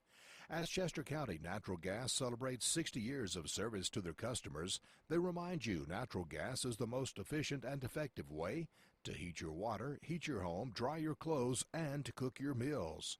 Contact Chester County Natural Gas Authority Monday to begin enjoying the comfort and affordability of clean burning and efficient natural gas. This Cyclone football game is made possible in part by Quacked Glass, your mobile auto glass replacement service. Quack Glass will come to you and solve your glass auto needs. Quack Glass is American-owned and Carolina-grown. They're serving both North and South Carolina and now with offices at Carowinds and 2708 Flat Creek Road, Lancaster. 866-787-8225 or online at quackglass.com. You can trust the Duck. All right, South Pointe takes a shotgun snap, 3rd down and 10, throws it over to the flats. Good coverage out here by DJ Stevenson. Ball falls incomplete. Stallions are going to be forced to make a decision. Go for it or punt here inside Cyclone territory at the 40 on 4th down and 10. I think they go for it. Stallions leave the offense on the field. Malachi Marshall gets the play call from Coach Bobby Collins and his staff. He's got a running back to his left in the backfield. 2 receivers to either side of the formation. Offensive line lined up in pass block situation. So the Cyclones get some pressure in there. Coach Caldwell, and the ball's thrown across the middle. Reggie Heath almost intercepts it, but it's better to drop it than to intercept absolutely. it. Get better field position. That's Reggie's second interception opportunity tonight. Reggie's had a hard time catching the ball tonight. He's had 2 interceptions he's dropped and then a pass. But he's also made some other plays. So the Cyclones hold on 4th down and 10, bring up 1st and 10 for the Cyclones. Ball's at their own 40. Got a minute 13. Would be huge if you could get some points here, Jeff. Yeah, it would be nice if you could just figure out a way to get in the end zone. Get a little bit of momentum going into the second half. Tickets in the lower level of Panther Stadium where they face the Dallas Cowboys. 3 receivers to the right side. Empty backfield set for Trooper Floyd. Takes a shotgun snap. He's going to try to throw downfield. He's got a screen come across the middle. Nice and South play Pointe, by that linebacker, number 33. South Pointe read it well. Number 33, the linebacker, Bryson Ginn, a 10th grader, sophomore, made a good stop. Loss of 1, maybe 2 on the play for the Cyclones. He really did a nice job of reading that. Amari Pendergrass was the receiver. Clock's running. Coach Floyd's content to let it run now. I think he tried to pass to see if he could get some yardage. Now he's going to be content to hold the ball and get to the halftime break down 24-0. Trooper Floyd's in the shotgun, sends a man in motion from right to left. That's Pendergrass. He's going to line up on the left side of the formation. Kyan Kennedy in a tight split there. Trooper takes a shotgun snap. Man, there nobody touched that defensive lineman. Number 54, he came running in. C.J. Dixon. And Trooper nobody touched Trooper. It was like the offensive lineman didn't see him. And the offensive linemen are fired up at each other right now. And this Cyclone football team is a little bit frustrated with each other and with the situation at hand. Coach Floyd will have a big task at the halftime break to get his guys mentally back into this game and to get them to settle down a little bit. We'll take a break and we'll be back. That's the end of the first half. Cyclones down 24-0 as we wrap this thing up here in the first half. We'll be taking a break and we'll be back to talk about the first half and get ready for the second. Founders Federal Credit Union proudly sponsors Cyclone Athletics. Looking for a home field advantage? A mortgage loan from Founders Federal Credit Union can help with mortgage programs designed to fit your financial needs with member service. FoundersFCU.com to apply for a mortgage loan from Founders. Relax, go Cyclones. Membership qualification required. Terms and conditions apply. Founders Federal Credit Union is federally insured by NCUA, Equal Housing Lender. For over 77 years, Fairfield Electric Cooperative has delivered electric energy to our consumer owners. As a Touchstone Energy Cooperative, we are part of a nationwide community of local, not-for-profit cooperatives committed to enhancing our customers' lives and livelihoods by providing reliable power, high-quality customer-focused service, and valuable products and services. We're Fairfield Electric Cooperative, your Touchstone Energy partner, proud to be a part of tonight's Cyclone football coverage on WRBK. Barron Funeral Home at 133 Wiley Street in Chester and Dancer Baker Funeral Home located at 26 Underwood Avenue in Great Falls are proud to help bring you tonight's broadcast of the Chester High School football game. They wish the Cyclones great success this season. The staff of Barron Funeral Home and Dancer Baker Funeral Home continue to serve the people of Chester County with courtesy and dignity. This broadcast of Chester Cyclone football is made possible by Polk Bell Bonds, serving Chester County for over 30 years. Polk Bell Bonds executes surety bonds in all state or federal courts and can provide GPS, electronic, or alcohol monitoring. Ned Polk is available anytime at 581-POLK, 482-POLK, 789-POLK, and 872-2222. Polk Bail Bonds. All right, back here at District 3 South Stadium in Rock Hill, South Carolina, South Pointe High School. Cyclones down 24-0 after the first half. I tell you what, we ended the game last week playing dominant football, and as well as we played at the end of last week's game against Fairfield Central, the Cyclones have played as poor as they did as well at the end of the game last week. But we were just talking during the break, part of that, or a lot of that, maybe all of that, has to do with South Pointe. South Pointe is an impressive football team. Yeah, they are, guys. Let's not kid ourselves. I mean, we knew it was going to be kind of a, just we want to play really well first of all to even stay in the game, right? I mean, they've got the numbers, they've got the athletes, they've got the size. I mean, our biggest guy on our defensive line is probably their smallest guy on the offensive line if he was to play for them, right? Right. And we can't get to them, and we can't protect them. We can't run the football.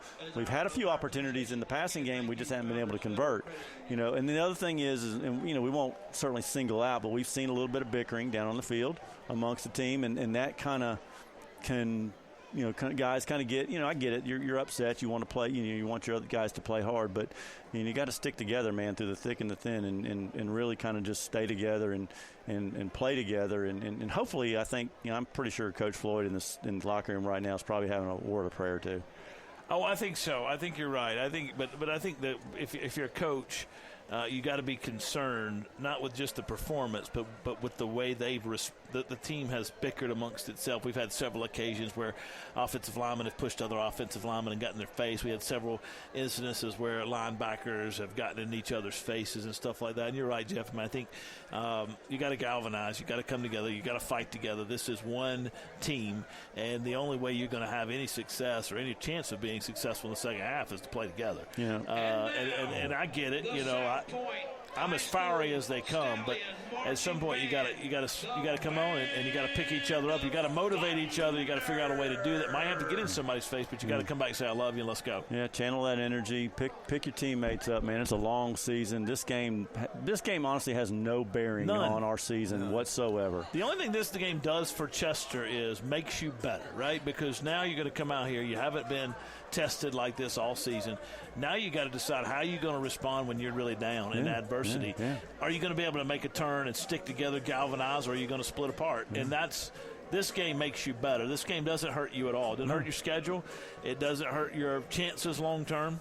And realistically, you get the schedule. If you say you get to as fans, right, we would say if you get to the end of Game 5 with our schedule and you're 3-2, you're doing well. Yeah, and listen, they've won 7 state championships over there for a reason in a short period of time, mind you. Yeah. So they've got a tradition, and if you look over on the other side, they got a lot of kids on the football field, right? And I suspect we'll see a lot of those other kids tonight, probably in the second half. I don't know if we'll see them in the first series because they're 24-0. I can see them bringing out their starting guys, for the first series, and if they're able to go down and score, then maybe we'll start seeing some backups. But our guys are going to keep playing, right? We got to keep playing the same guys because that's what we do. I mean, we don't really have we don't have masses to put in and replace other guys. Absolutely. We just don't have the depth. No, we don't have the depth South Pointe has. I think we have the depth to compete at 3A and compete against teams we've already played. But right now, not to compete against South Pointe. But I'll tell you, I did probably a handful of teams in the state of South Carolina have the depth South Pointe has, if that. You're probably right. The other one might be across town. Right. Absolutely. Yeah. It might just be the two of them. Yeah. And so we'll see how this game responds. And obviously South Pointe came in ready to go after losing a tough one last week and certainly not looking ahead to South Florence. And you got to give Coach Collins and his team credit for focusing in tonight and So realistically, you'd be happy to get 3-2 by Game 5. Man, if you get there 4-5, 4-1, and you got another game next week, you're doing great and you're ready to go. And you play a tough non-conference schedule. So let's take a break and we'll be back. This is Cyclone Football on WRBK. Made possible in part by Joe's Towing and Wrecker Service. Joe's Towing and Wrecker Service located at 2581 Lancaster Road in Chester. They offer local and long-distance towing, heavy-duty towing, and service 24 hours a day, 7 days a week. Joe's also does big truck repair, truck and tractor tire service. More information is available at 803-581-5720 or 803-385-8610. That's Joe's Towing and Wrecker Service. Tonight's Cyclone football action made possible in part by True Vista Communications, Chester's provider for high-speed broadband, video, voice, wireless, security, and smart home solutions.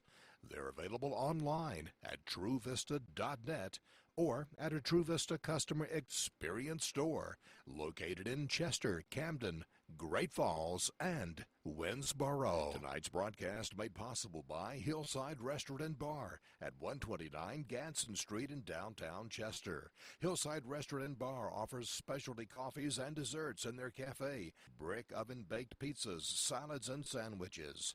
Their speakeasy-style bar has adult libations. Hillside has an event room for special occasions. The cafe open Thursday through Saturday at 7 a.m. Hillside Restaurant and Bar open from 11 a.m. until 9 p.m. Online at hillsideeats.com with a Z and on Facebook and Instagram. Looking to upgrade your future? Discover York Technical College, where education meets opportunity.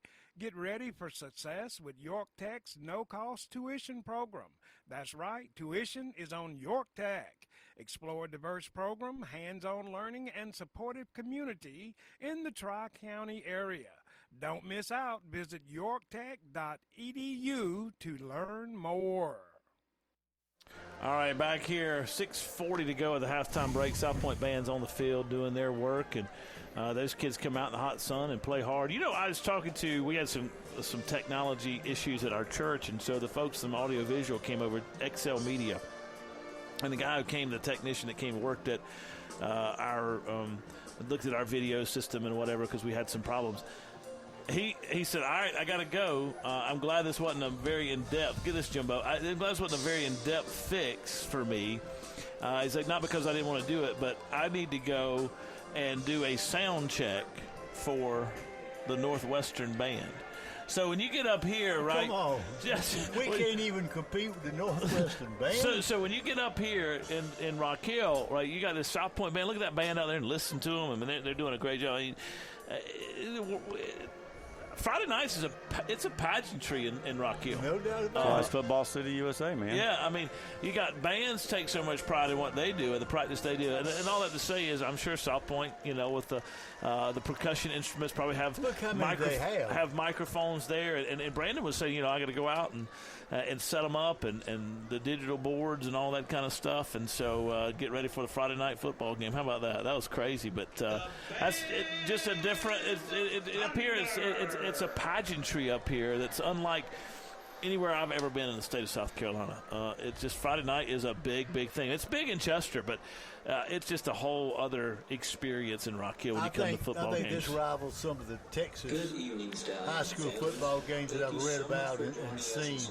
I've traveled Texas. I've traveled Texas before many years ago, and I was riding through these communities. As a matter of fact, I ran around the track at Tyler, Texas, where Earl Campbell went to high school. And the stadiums, like this stadium here in Texas, would be a practice field. Yeah. It would be a practice stadium. It's a different world now. You're talking about a different world. You're talking about there. Coaches that don't teach. They don't do anything. They just get paid to coach. Yeah. They just get paid to coach football. That's all they do. Yeah, that's what they do. And they get paid. They get paid a lot. Yeah, they get paid a lot. But they better win. Well, they do have to win. That is a requirement. That is a requirement. But so you know, for me, guys, I just want to see Chester come out, play together, play hard, continue to play hard, and not worry about the score. Score is irrelevant at this point in time. Whether you get beat by 24 or whether you get beat by 44, it doesn't really matter at this point in time. Just come out and play hard. And if you play hard and at the end of the day you walk off the field and say, you know what, we did the best we can, hey, tip your hat and move on.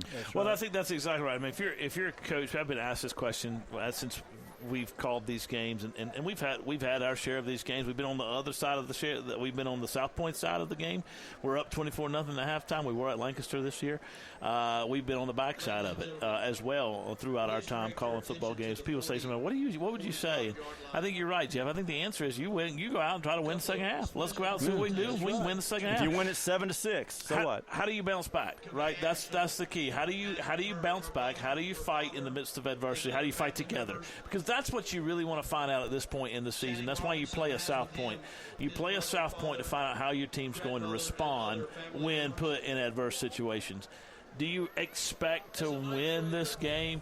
Well, I guess in some ways you look at opportunities, you watch film, you say, yeah, we could win here, we could do this, we could do that, we could be successful in this play or that play. But I think ultimately you realize it's going to be hard. You come into a game like this, say, we're going to need some help, and that's okay. But you play this game to answer President Kennedy's question: why does Rice play Texas? You play this game to figure out what you got and how you guys are going to respond and how well they gel together for October 27th. Right. You know, and when you're in that conference championship game, that region championship game at Clinton, and you say if you get there, it's just hypothetically. And it's a tight game. How do you respond? You draw back on these kind of memories. Absolutely, 100%. I mean, there's a lot of growing lessons here. I mean, this is it's a consummate team sport, and you have to have all 11 working. If everybody's working great and the right guard's not doing his job, then chances are the quarterback's going to be on his back or the running back's going to get hit for a loss. So everybody's got to do their part, and you really can't hide a body on the football field. No. So let's do this. It's 24-0. South Pointe up at halftime here at District 3 South Stadium. Let's take a break. This is Cyclone Football on WRBK. Tonight's Cyclone Football made possible by Burns Chevrolet Cadillac in Rock Hill. Serving the area since 1923 and located off I-77, exit 82B in Rock Hill. Burns has new Chevrolet and Cadillacs along with a selection of pre-owned vehicles, including buy here, pay here. Burns Chevrolet Cadillac, 800-681-7198 or online at BurnsChevrolet.com. Your right choice. Tonight's Chester Cyclone football game is made possible in part by First Citizens Bank. At First Citizens, we believe that banking is all about the people we serve, and we work hard every day to make sure our customers know how we feel. First Citizens Bank with offices in Richburg and Chester. That's First Citizen Bank, forever first. Tonight's broadcast of Cyclone Football made possible in part by Chester County Natural Gas Authority. As Chester County Natural Gas celebrates 60 years of service to their customers, they remind you natural gas is the most efficient and effective way to heat your water, heat your home, dry your clothes, and to cook your meals. Contact Chester County Natural Gas Authority Monday to begin enjoying the comfort and affordability of clean burning and efficient natural gas. For over 77 years, Fairfield Electric Cooperative has delivered electric energy to our consumer owners. As a Touchstone Energy Cooperative, we are part of a nationwide community of local, not-for-profit cooperatives committed to enhancing our customers' lives and livelihoods by providing reliable power, high-quality customer-focused service, and valuable products and services. We're Fairfield Electric Cooperative, your Touchstone Energy partner, proud to be a part of tonight's Cyclone football coverage on WRBK. All right, back here, 5 minutes left in the halftime period. We just had a break talking about the track. Y'all know Jeff likes a track. I don't know if you know that, Jim, but Jeff likes a stadium with a track around it. He even grades the track around the football stadium, how good it is. And he was down there on it. This is good, right? This is a good one. This is very nice. The surface is really nice. Yeah, it's great. It's nicer than any tracks we got in Chester County. Oh, wait, we don't have any. No, we don't have any. I knew it was coming. Yeah, Oh, that's funny. Yeah. It's really not funny. No, it's sad. it's really It's not. funny that it was predictable, right? It is sad. Now We need that's funny. we definitely need something for our athletes in Chester County. If anyone's listening, I know that I'm offering a word, and people are going to say, well, you guys are offering a word, but not any solutions. But we do need a track, right? Now, we got some athletes who can run track. We've got some kids who've won at a high level in track and field, and they have no regulation track anywhere in the county to practice. Even the track around the practice field at the high school is not a regulation track. No. The track around Louisville Stadium is not a regulation track, and so they need somewhere they can go run, practice, and compete And develop. and compete and develop. That's exactly right. This is a track. This is a track right here. Oh, absolutely. It's unbelievable. Absolutely. Is this a track? Is this an asphalt track, or is it that kind of No, gooey it's just material? it's that rubbery mesh and stuff. It's really nice. It's very, I would imagine in the summertime it's pretty doggone hot down there though. Yeah, I tell you, I run on the Winthrop track a lot. I love that track. But it's not that rubber. It's kind of like a synthetic carpety type track. It's a really impressive track to run on. It's comfortable on your legs. Cyclones down 24-0. 16 seconds ticking off the halftime break. They'll put a mandatory 3 minutes on for both teams to stretch. South Pointe's back on the field. Coach Bobby Collins brings his team on the field. And I'll say this. I've been impressed with Coach Bobby Collins' football team tonight. They've been very disciplined, which is something that we have experienced in the past, but maybe a weakness of South Pointe football teams. And certainly last year, they gave Chester a number of drive-extending plays and penalties. Tonight, they've been very, very disciplined. Coach Collins has had his team disciplined. It's been an impressive display, I think, from South Pointe tonight. Chester's played them hard, as hard as they can, but South Pointe just better. Just outmanned, man. Yeah. And that's the way it was. I was watching halftime, and as we were talking, and it'd been a couple minutes, and all the players were inside, all the coaches were outside, and then all the coaches eventually went in. And of course, we come out with the additional 3 minute time frame. I think you're going to see a little bit different Cyclone team. I think you're going to see a little bit different attitude in the second half. I don't think we're going to see some of the things that we saw in the first half. I will be surprised if we do. Yeah, I think some frustration settled in, and then I think Coach Floyd and Coach Boyd, Coach Caldwell, others said we will not tolerate that kind of behavior, and we will not tolerate that kind of actions on the football field. And so we'll see. We must say, though, the frustrations that we saw being taken out by the Cyclones were toward each other. It wasn't cheap shots. It wasn't being ugly towards South Pointe. And so, in that sense, they were just frustrated with each other because of the way the game was going and how they were playing and the missing blocks and those kind of things, which we can understand in the heat of the battle. But at the same time, now they've got to galvanize and come out here in the second half and try to win the second half and say we're moving forward into let's write this first half off, moving forward into the future. What happened in the first half doesn't really matter from this point forward. That's but right. you before you start pointing fingers at somebody else, you got to look in the mirror sometimes, right? That's it. And that I'm sure that's probably been said quite a few times. So I think we're going to see a little bit different Cyclone team coming in. I hope we do anyway. I don't, I want us to stay competitive, stay in the game, but the score of the game to me is irrelevant. I want to see us come out and battle in the second half, and let's see if we can get some offense moving the football a little bit, maybe put a touchdown on the board. I suspect they're going to probably bring their starting group out probably to at least start the third quarter. They get the football, and if they go down and score, I could see them probably putting in their second guys and letting them play a little bit. I agree with that. All right, let's take another break. We'll be a quick break, and we'll be back. Get ready for the second half kickoff. Cyclones kicking off to the Stallions. We come back 24-0. South Pointe over the Cyclones. Tonight's Cyclone football coverage on WRBK made possible in part by Dr. Sam Stone and his staff at Lowry's Family Medicine in Chester. Lowry's Family Medicine provides health care from birth to the golden ages and is located at 517 Doctors Court off of Wilson Street Extension. Dr. Sam Stone and his staff are proud supporters of the Chester Cyclones. Tonight's Chester Cyclone football game is made possible in part by Hamilton, Delaney, Greer, and Cotton, attorneys at law providing legal services since 1907.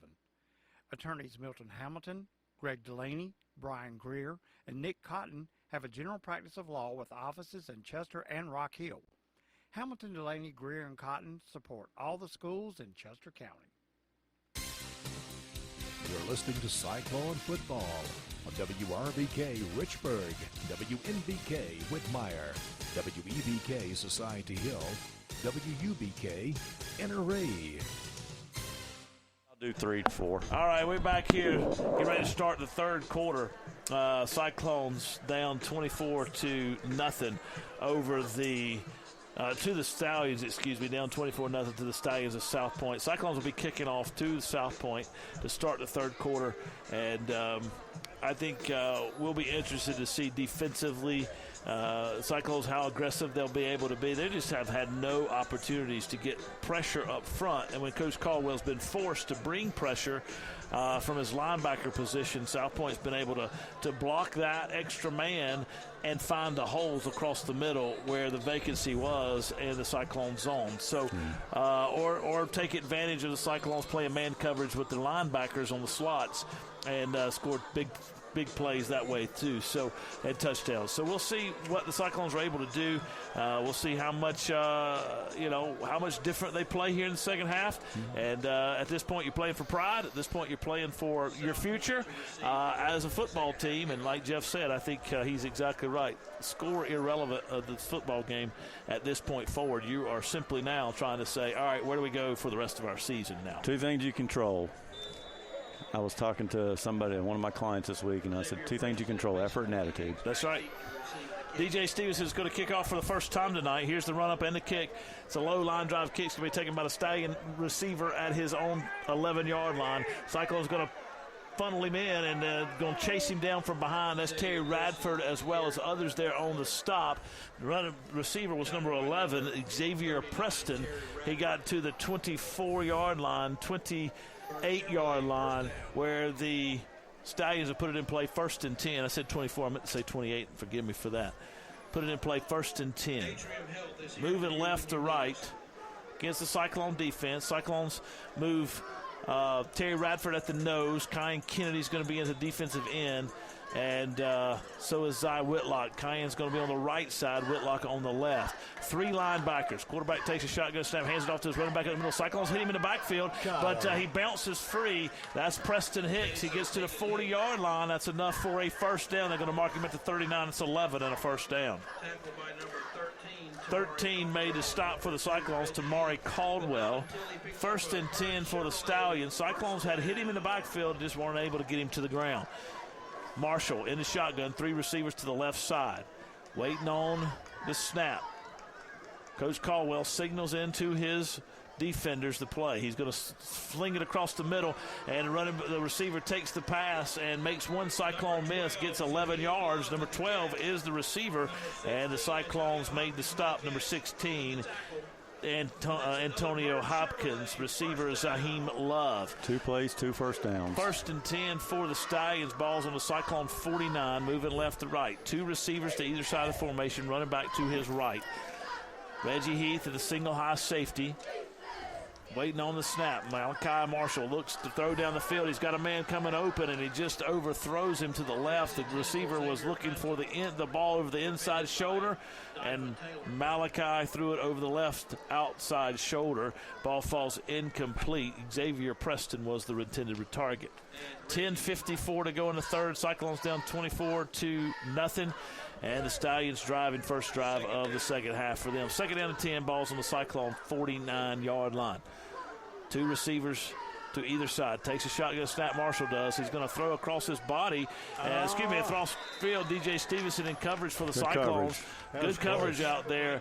Mikey Mann was the intended receiver. Ball falls incomplete. Brings up 3rd down and 10 for the Stallions. Not a bad throw there either. Try to hit him on a skinny post. His outside receiver. Got a man in the slot. That's number 12, Zaheem Love. And the man in the other slot on the other side is number 11, Xavier Preston. 8 is the wide receiver to the left side, Jordan Kerbine. Running back in the backfield. Marshall moves his wide receiver on the right side closer to the line of scrimmage. Takes a shotgun snap. Cyclones get pressure. They're going to force him up into the pocket. He's going to throw downfield, and the Cyclone defender was there. That is Witherspoon. Wow. Everybody on the Stallion sideline wants a flag, but there is not one. We got a break there because he threw. If he doesn't do anything, he's fine. I think we got a hold over here, Clint. But the defensive back over there just had his hands up like that. And, kind of like face guarding. Yeah. I think we caught a break on that one. It was a little short. Yeah. Holding on the Stallions. Coach Floyd is going to, I would think he would decline that penalty and make them punt, 4th down and 10. I don't want to give them another chance at the football. South Pointe will punt. Jacob Brookover will come on to punt. He's a weapon. They're bringing a whole new team in just to kick the ball. Deep to receive this punt will be number 2, Reggie Heath for the Cyclones. Brookover stands at his own 38-yard line. He gets a good punt. It's a high spiral. Grief. It's going to hit inside the 10-yard line and bounce and take a Stallion roll backwards 2 yards. 44-yard punt. They'll down it inside the Cyclone 5. It hit it to 2, backed up 2 yards where the Stallions downed it at the 4-yard line where the Cyclones take it over 1st and 10. 10:28 to go with their first drive of the second half. Defense holds. What does the offense do? Halftime score. Louisville 60. Blacksburg nothing. Yeah, Blacksburg's bad, man. They're having a really tough year.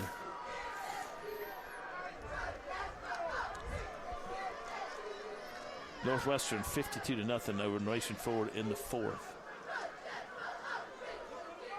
Floyd takes a shotgun snap. He rolls to his left, and he picks his way back to his right. He's going to get the ball close to the 10-yard line. Gain of 5 on the play. Brings up 2nd down and 5 for the Cyclones here. 10:15 to go in the 3rd. Cyclones have it for the first time here in the 3rd quarter. You know, if you can put together a 96-yard drive, score a touchdown, take 7-8 minutes off the clock, you know what? That's a win. That's a win. That's a positive. Coleman in the backfield to the left side of Trooper Floyd. Double tight end set. Takes a shotgun snap. Floyd's going to roll over to the left side again. He's going to get hit in the hole, but not before he gains 3. Brings up 3rd down and short, maybe 3rd down and 1 for the Cyclones here. Let's see what happens. Coach Floyd's called a quarterback run twice. He's trying a little ball controlled, see what he can do with his offensive line. Again, I think the question is, what do you do into the future for the Cyclones here, guys? And I think the answer is you got to stick with that running game. Yeah, I think that's so. That's your bread and butter. You got to figure out a way to make it work, mixing a pass here and there, but you're right, Clint. Trooper Floyd takes a shotgun snap. He's going to try to throw the ball downfield. He's on the run. He throws it out here to flats, incomplete. That brings up 3rd down and a 4th down and 1. Cyclones will be forced to punt. Did you hear Bud over there? He over the PA. Miscommunication on the quarterback and the receiver. I don't believe that was miscommunication. I think Trooper was throwing that away. And that's just not the role of the PA announcer, though. That's my bigger problem. Come on, Bud. Jeez Louise. Trooper's going to stand at his own goal line to punt this one away. Deep to receive the punt's number 6, Antoine Nelson. Cyclones got a weird-looking formation here. Now they're going to bring all their linemen. They started them all at the far side of the field, and then they're going to bring them all over to the middle of the field. Waiting on the snap. Got a good snap. Trooper's going to get it, and the Stallions come out. Cyclones got a penalty. They'll decline it. Ball hits at the 32-yard line, rolls over the 40-yard line, out of bounds at the 44-yard line or so, where the back judge will spot it at the 43. Cyclones will have a 5-yard procedure penalty, I would imagine. South Pointe, if they can, Jimbo, decline that. Yeah. Is that declinable? It's not dead ball, right? Right. What I don't understand is we gain 8 yards by running the ball, but when it comes to 3rd down and 2, you try to throw it. If you get all those yards running it, why don't you run it for 2 more yards? But I'm not getting paid the big bucks. There's some animation going down there between quarterback and coach. Yeah.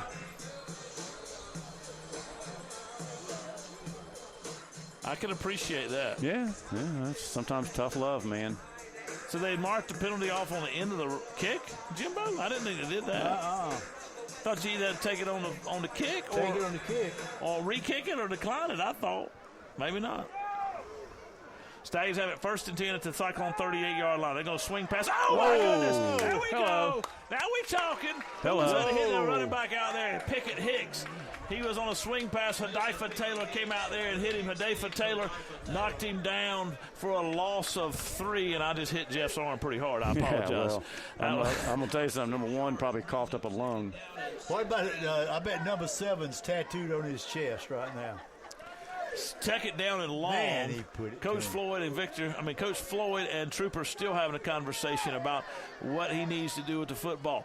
Hand off to the running back over the right side. Cyclone's going to let him get to the outside. Holding coming back. That's Pickett Hicks. He's going to run out of bounds. Cyclone's going to give him chase, but he's down inside the 25-yard line. But there is a flag on the Stallion offensive line, and we'll back it up. It's a block in the back or a hold, one of the two.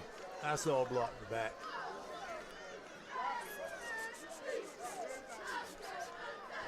Holding. Holding.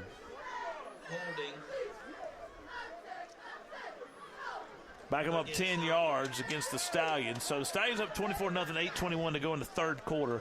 They have it for the second possession of the third period. They still have their starters in. Quarterback Malachi Marshall in the shotgun formation. New running back in is going to be number 28, Zamiri Evans. Their 5th of the night, as far as I can count it, maybe 4th. 2 receivers to either side of the formation. Cyclone defense on the field. It is second down and a really long way. I believe that for the Stallions to get the first down, they've got to go from District 3 South to District 3 Stadium on Cherry Road to get the first down. That's right. Ball's on the 46-yard line of the Stallions. They got to get to the Cyclone 28. Malachi Marshall, he throws the ball down the field. He's got a man coming open. Cyclones give coverage. That's Witherspoon. Nice. That was good coverage. Defense. Good coverage back there, guys. Good coverage out there by Demias Witherspoon for the Cyclones. They're jawing at each other and he's trying to bait the Cyclones. Defender's trying to bait the receiver into a push and shove. The receiver pushed, but no one saw it. Jordan Kerbine. They're going to put a stop to this real quick. And the line judge is in the face of Demias, and Demias is going to have to come off the field, I believe. Once Coach Floyd look sees at here. Look who's going after him. Coach Caldwell, Coach Floyd coming on after him. Yeah, well, you know what? Get him out. Absolutely.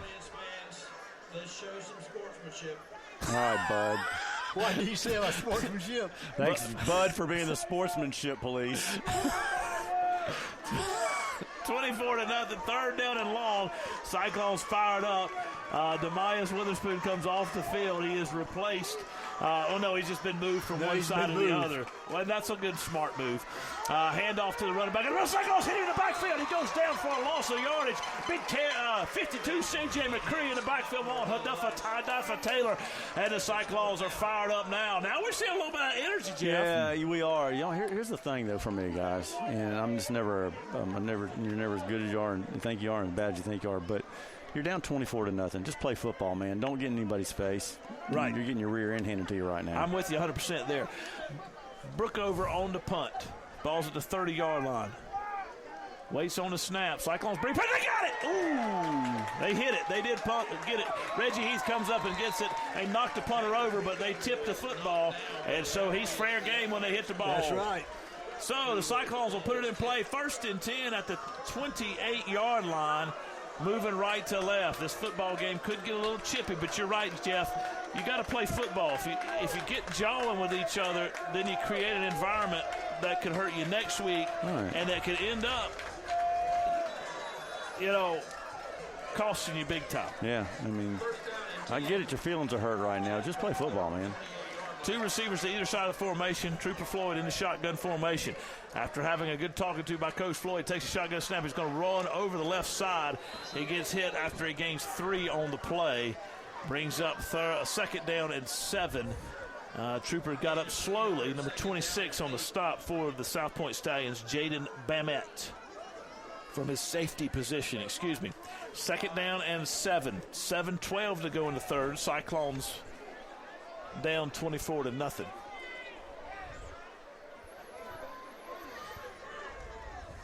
Trooper Floyd in the shotgun. 2 receivers to the right side. He hands it off to Elijah Coleman up the middle. Elijah gets hit in the hole and goes nowhere. Maybe lost a yard on the play. Hit by number 30. KT Gill and others, and 53 as well in there on the top. That is Zymizik Joseph.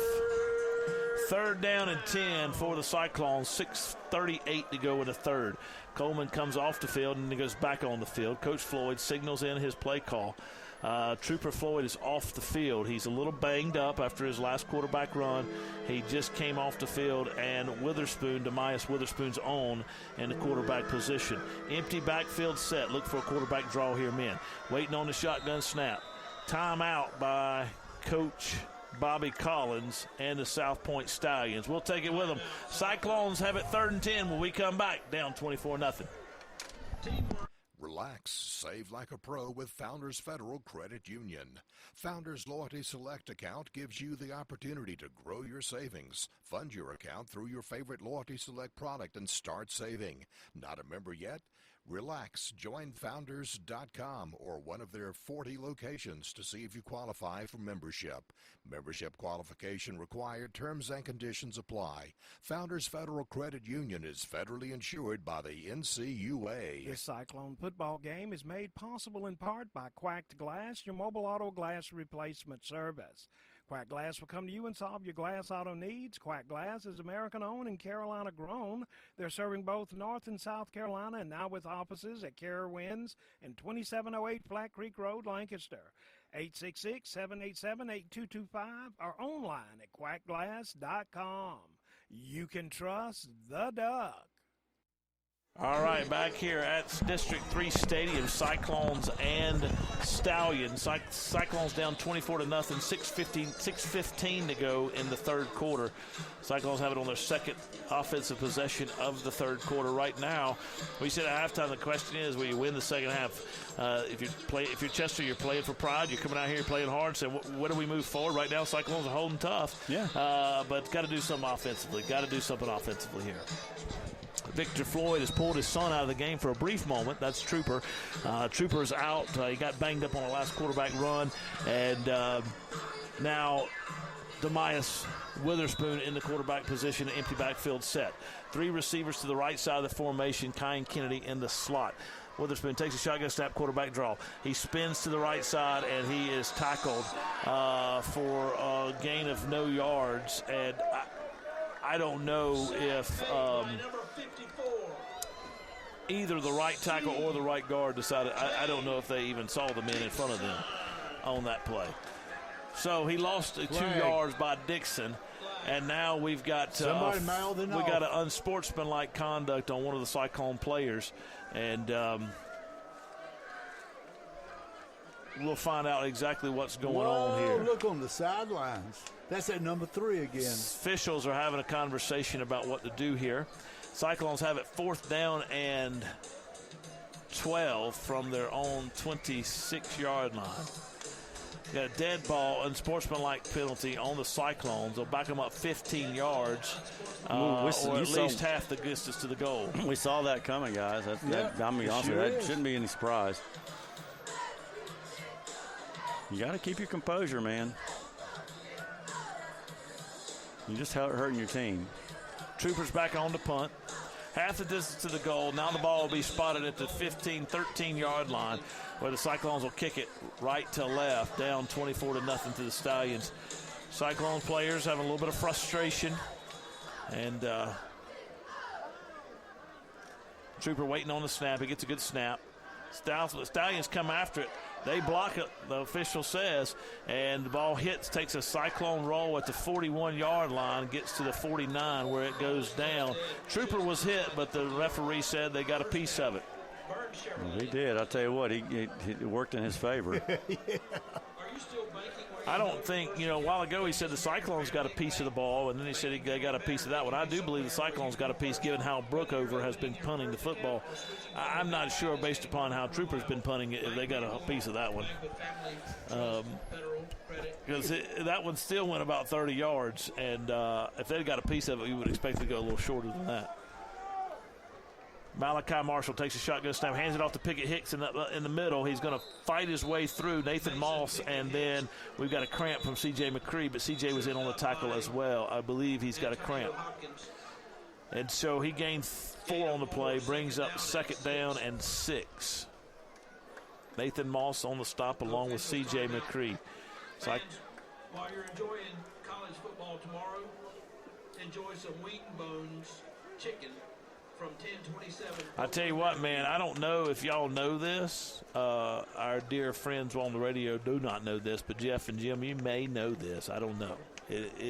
Y'all are usually pretty quick on the uptake, but I'm not sure.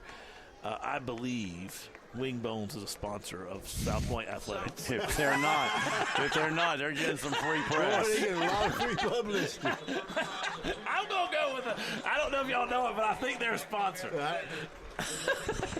And as many times as you hear it, they're a big sponsor. Hey, listen, tomorrow when you're enjoying college football, go on over to Wing Bones. I will, but it's a 30-minute drive. I ain't going to. No, this is what they keep saying. I want to make sure we're not advocating that, Jeff, so you don't get mad at us. All right, here's a shotgun snap. Handoff to the Pickett Hicks up the middle. Good job. And good stop in there by Antonio Hopkins for the Cyclones, along with number 15. That's going to be Daquan McCree. Brings up 3rd down and 5. 4:55 to go in the third. Cyclones down 24-0. South Pointe has it. 3rd down and 5. 3rd down and 6 at the Cyclone 44-yard line. Marshall waits on the shotgun snap. He gets it. He looks down the field. Cyclones give pressure. Comes up and throws it across his body. Throws it down the field. That ball's going to be caught by number 13, Mikey Mann, inside the 20-yard line to the 17-yard line. Marshall threw on a fly pattern. In coverage was number 3 for the Cyclones, Demias Witherspoon, and it was a beautifully thrown ball and a good catch. 1st and 10 inside the Cyclone 20. You can't defend those. Those are tough to defend right there because it was thrown perfect. 17-yard line, moving left to right, the Stallions. H back in the game right behind the right guard. Takes a shotgun snap. He does. Hands it off to the running back. That's Pickett Hicks. Antonio Hopkins hits him in the hole and then takes him down after he gained maybe 3 on the play, maybe 4. They go get Antonio. That was another close horse collar. Gain of 6, 2nd down and 4. 2nd down and a short 5. Stallions have an extra man on the field. Now they run him off. Tight end in the game on the right side. Hands it off to Hicks on the counter play. Hicks over the 5-10. Touchdown Stallions. 3:38 to go. 30-0 Stallions over the Cyclones. Mason Pickett Hicks on a 10-yard touchdown run, maybe 9-yard touchdown run over the right side on a counter play. 30-0 Stallions over the Cyclones. Brookover on to kick the extra point. His holder is number 26, Jaden Bamet. Waiting on the snap.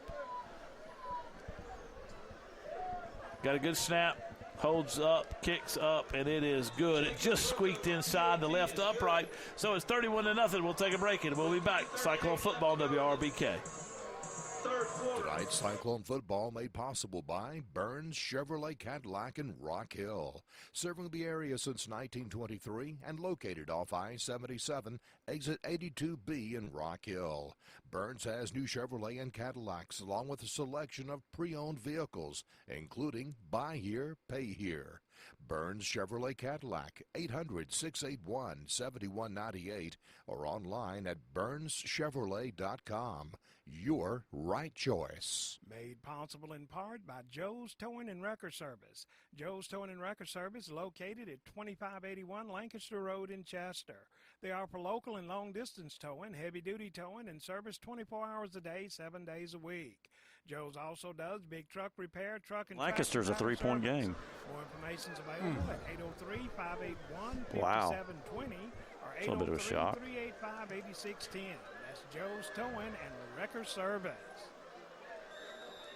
All right, Brookover's kick for South Pointe goes into the end zone. Cyclones will have an automatic touchback.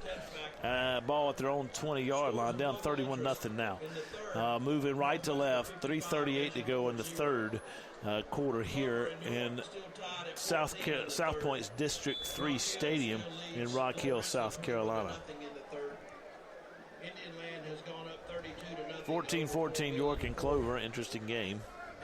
I was surprised by that. I am too. Thought York was a little bit better. Trooper Floyd in the shotgun, takes the shotgun snap, going to roll to his right to try to throw downfield, and the ball is almost intercepted. It was number 9, Fred Reese, in coverage, in his own coverage, and Trooper threw it to Reggie Heath, and great play out there by the linebacker to knock it down. 2nd down and 10 for the Cyclones. Ball's in their own 20, moving right to left. Kyan Kennedy in at the tight end position on the left side of the line. Wilmar on the right side of the line at the tight end position. Running back in the backfield with Trooper Floyd. Stands to his right. Takes a shotgun snap, hands it off to his running back up the middle. He's going to get over the 20-yard line to about the 22.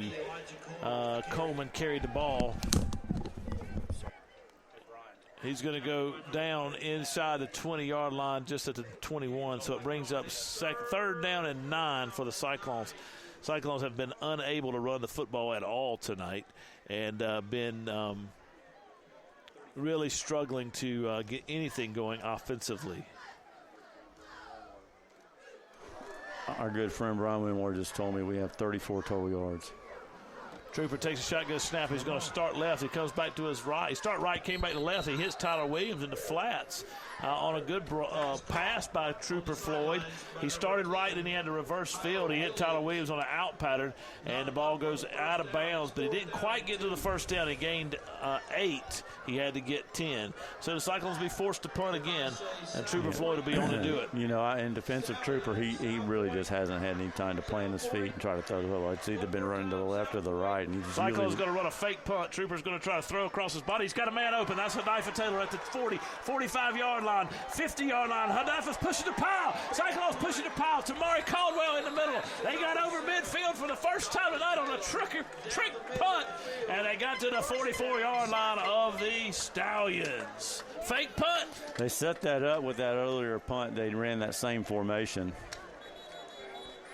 Started everybody on the far side of the field. All of the linemen, the only people were on the near the football were the center, 2 upbacks, and 1 guy, Taylor, over on the right side of the line would have been a protector on the wing, and Trooper Floyd snapped it to Trooper. Taylor breaks free. He's wide open. Trooper hits him across the middle about the 44-yard line, and he pushed the pile to the 45-yard line, 44-yard line of the Stallions. So the Cyclones are in South Pointe Stallion territory for the first time on a gutsy call by Coach Floyd. Fake punt from his own 21. Longest play from scrimmage, too, tonight.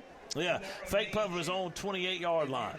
Why not? You know, you might have to use that. You might have to have that play some one time during the season, right? Hanifa got up from his catching the football and going across with a cramp. Trying to stretch him out. He's going to come off the field and continue to get stretched out. Coach Floyd and Coach Jerry Caldwell called a good play there. Now the Cyclones got a little business here. We'll see what they can do. Yeah, the good news is it keeps the defense off the field. 2:30 to go in the 3rd. Trooper Floyd takes a shotgun snap. He's going to try to throw downfield. He throws it behind Reggie, but it was a catchable ball. Yes, ball falls incomplete. Brings up 2nd down and 10 for the Cyclones. Buford on coverage, number 4 for the Stallions. They're very young. It's a very young football team in the skilled positions.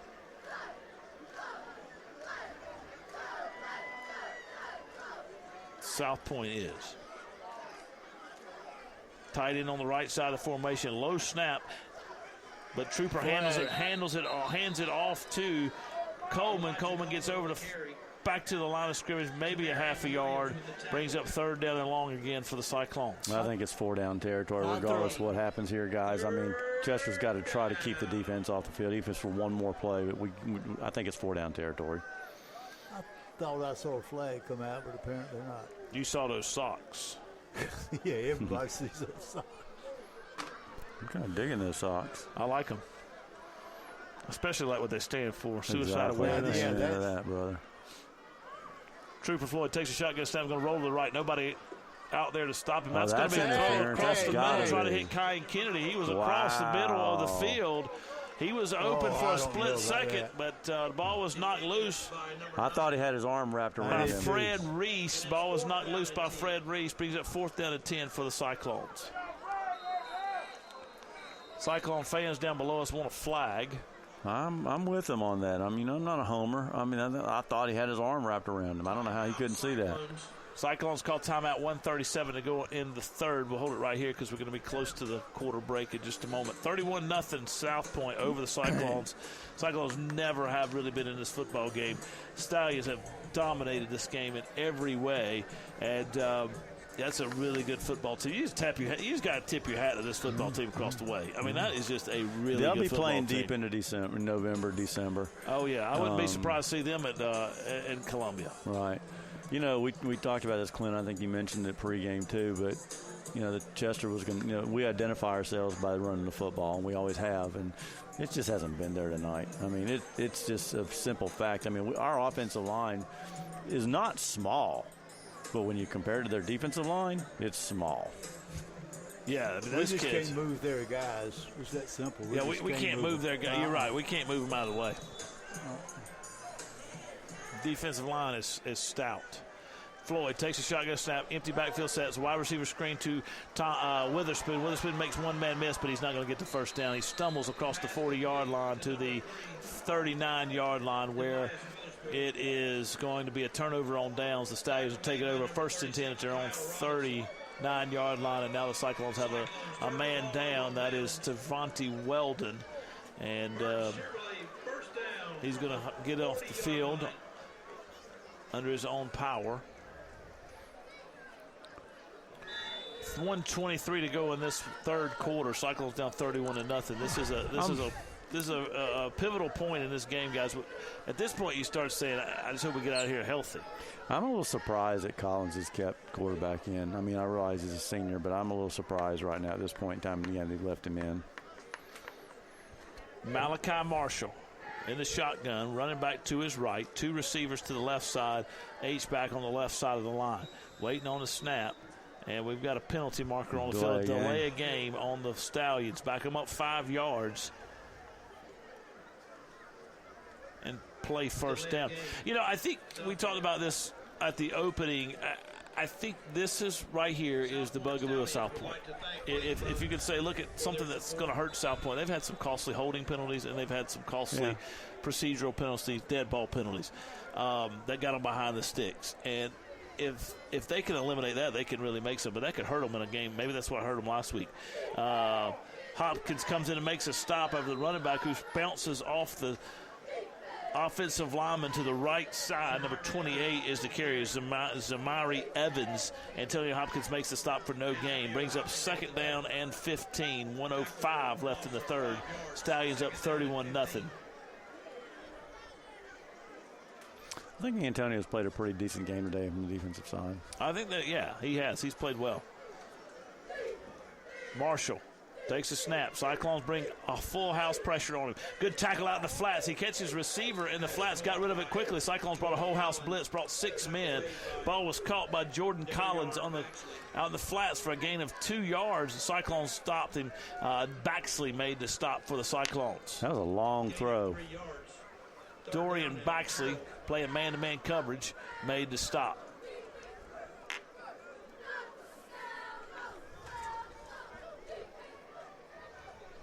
Cyclones locked up man-to-man with their linebackers. A corner and deep safety usually play a 3-deep zone.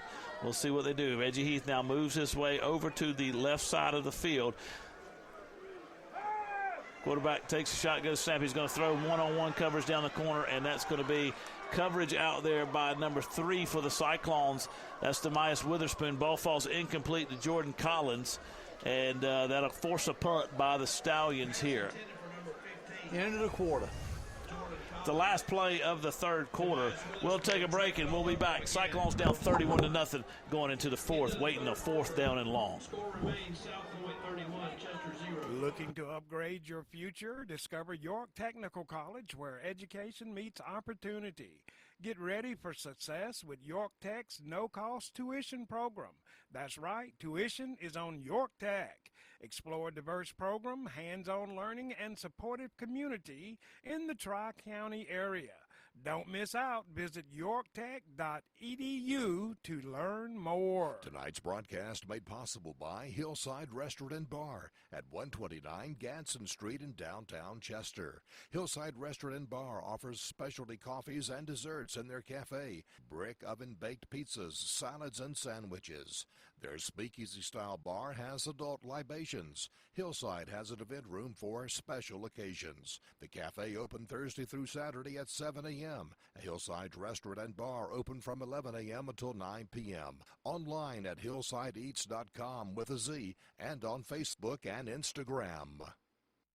Antonio. All right, Antonio Hopkins comes in from the right side and blocks the punt from Brookover, and the Cyclones will take it over 1st and 10 inside South Pointe territory for the second time tonight. Down 31-0 to start the fourth quarter, and the Cyclones have it 1st and 10 at the 36-yard line of the Stallions. Stallions keep their starters on the field up front, and now the Cyclones trying to get everybody on the field. Victor Floyd signals his play in. Trooper looks to the sideline, takes the snap, hands it off to his running back Coleman up the middle. Coleman picks his way forward, and boy, there's a host of Stallions who met him from the back of the defensive secondary. Takes him down after a gain of 1. Brings up 2nd down and 9 for the Cyclones. Certain plays kind of define the game, and for the Cyclones, they're going to look back in the first quarter when they had the missed opportunity with Reggie down here and then the missed opportunity with Cayenne. You never know how those things turn out, but I don't know that it would have changed much of the game, but you never know, but they certainly were big plays. Trooper takes a shotgun snap. He fakes the handoff to Coleman. He rolls to the right. He's got a man wide open. Down the end zone.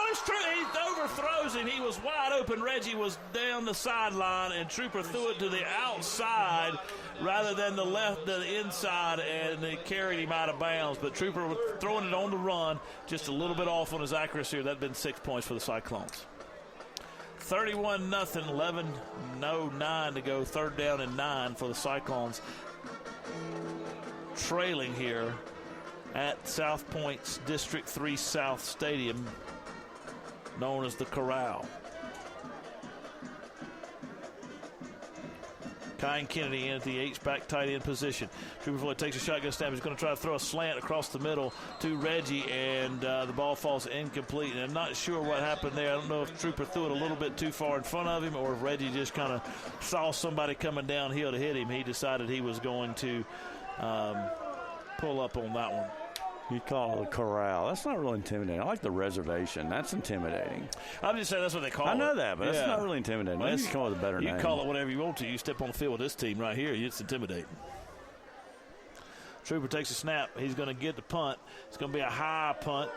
It's going to hit at the 20-yard line, take a Cyclone roll. Well, it took a sideways roll. I thought it bounced forward, but it actually bounced sideways, and it is going to be down at the 19-yard line by the Cyclones, where the Stallions have put it in play 1st and 10 at their own 19-yard line. Did I hear what I thought I heard? You just heard a horse neigh. That is as bad as the rooster. Yeah, I was getting ready to I was just getting ready to say that. That's the first time we've heard it tonight. It's the first time I've heard it tonight. Mm-hmm. That's I bet you that's worse than the rooster. I bet you can get on that stallion, that horse, and ride at the wing bones. On Saturday during college football. And a stampede. All right, here we go. New quarterback in the game for South Pointe. He's got it at the 19-yard line, hands it off to his running back. Cyclones hit him in the hole. That's number 28, Zamiri Evans. He gets to the 21-yard line. He gained 3 on the play, brings up 2nd down and 8. Quarterback is Ross Switzer, number 16, in the ball game for us. Local doesn't make Memorial better. Being better does. Benjamin Help wishes all Rock Hill sports a successful season. Switzer in the shotgun formation, running back to his right. 2 receivers to the left side. Cyclone's going to bring pressure. Hands it off to the running back. Running back starts in the middle, then cuts to his left. Cyclones give chase. Ball's on the ground, and the Cyclones give it chase for it. Let's see who got the football. I think Reggie Heath's going to come up with the football. Cyclones force a fumble. Reggie Heath comes up with it. This defense has come out and played really hard, and we've got a down Stallion on the field. 31-0 Stallion lead, but the Cyclones just forced a turnover, the first of the night. And so Cyclones will take it over 1st and 10 at their own, the Stallions' 33-yard line. We'll take a break, and we'll be back with the injury on the field. 10 minutes left in this one. Cyclones down 31-0. Tonight's Cyclone football coverage on WRBK made possible in part by Dr. Sam Stone and his staff at Lowry's Family Medicine in Chester. Lowry's Family Medicine provides health care from birth to the golden ages and is located at 517 Doctors Court off of Wilson Street Extension. Dr. Sam Stone and his staff are proud supporters of the Chester Cyclones. Tonight's Cyclone football action made possible in part by True Vista Communications, Chester's provider for high-speed broadband, video, voice, wireless, security, and smart home solutions. They're available online at truevista.net or at a True Vista customer experience store located in Chester, Camden, Great Falls, and Winnsboro. All right, we're back here at the District 3 South Stadium. Injured player on the field, number 28, Zimmery Evans. And I believe he looks like he's hurt. Clint, let me run some scores while we're waiting here. Rock Hill 21, Lower Richland nothing. Let's see. York Clover still showing 14 all.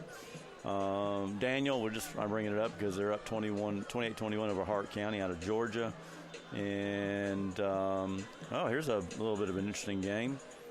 Carolina Forest, everybody knows where that is, right there in Myrtle Beach, right? Next to the Outlet Mall.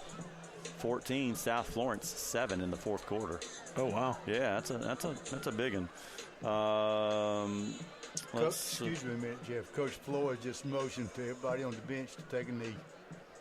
So apparently, yeah, I believe this young man's hurt. I think the reason he fumbled, he's laying face down, and they haven't moved him yet.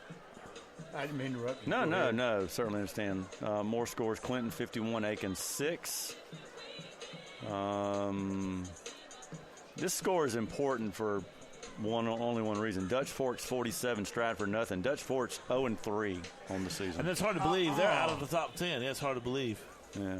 What's that guy's name? That coach over there, Tommy Knott. You see the best recruit in high school football. Tommy Knott. Not win tonight. Next week, Chester will host Catawba Ridge. Chester fans, Chester Cyclones would love to see fans come out to Chester High School. Thank you, Bud. Bud's getting our guys fired up to go watch them play at the Catawba Ridge. Next week, South Florence Bruins will come to South Pointe. No score, Indian Land, Fort Mill. Fans, we need to fill up the stadium. South Florence Bruins are rolling. Come on out, support your Stallions next Friday. I'll tell you what, let's take a break. This is a pretty serious injury. Here comes the They're bringing the ambulance on the field. Let's take a break, and we'll be back. Tonight's Chester Cyclone football game is made possible in part by First Citizens Bank. At First Citizens, we believe that banking is all about the people we serve, and we work hard every day to make sure our customers know how we feel. First Citizens Bank with offices in Richburg and Chester. That's First Citizen Bank, forever first. Barron Funeral Home at 133 Wiley Street in Chester and Dancer Baker Funeral Home, located at 26 Underwood Avenue in Great Falls, are proud to help bring you tonight's broadcast of the Chester High School football game. They wish the Cyclones great success this season. The staff of Barron Funeral Home and Dancer Baker Funeral Home continue to serve the people of Chester County with courtesy and dignity. All right, we're back here bringing the paramedics onto the field, but no stretcher at this point. So we'll see kind of as they evaluate the young man. Zimmery Evans is a junior running back down on the field at about the 31-yard line of the Stallions. On our side of the field, both teams taking a knee, looking on. Coach Caldwell saw it happen. And he got out onto the field immediately, called the training staff from Chester over, and then the South Pointe staff came out quickly. Now we have paramedics on the field, and now Coach Floyd is making his way over to have a word and offer encouragement to Coach Bobby Collins, who stands over his player. And to evaluate kind of what's going on here. They bring the young man's parents, it looks like, onto the field, or his mother onto the field as well. And this is a sad situation. It's a violent game, and we hope nothing really major is going on. We hope this is precautionary. Yeah. But this is a violent football game, and it looks like these two staffs, medical staffs and coaching staffs, are handling this as properly as they possibly can. 10 minutes to go in this ball game. Young man on the field, Zimmery Evans for South Pointe, ran over the left side, got hit hard at the tackle point of attack, fumbled the football, and I'm wondering if the fumble was caused as a result of whatever this injury is. But he lays motionless after it was over on the field, and now everyone is down. He's still face down on the field, isn't he, Jim? Yes, sir. They've not rolled him over. No. They've not moved him. Paramedics are out, but I think that paramedic on the far right just called in somebody else because he's got his radio in his hand. called a stretcher maybe. Or yeah, because he's been talking on that radio. Tough situation here at South Pointe's District 3 South Stadium. Young man on the field for South Pointe. Let's take another break and we'll be back. Tonight's broadcast of Cyclone football made possible in part by Chester County Natural Gas Authority.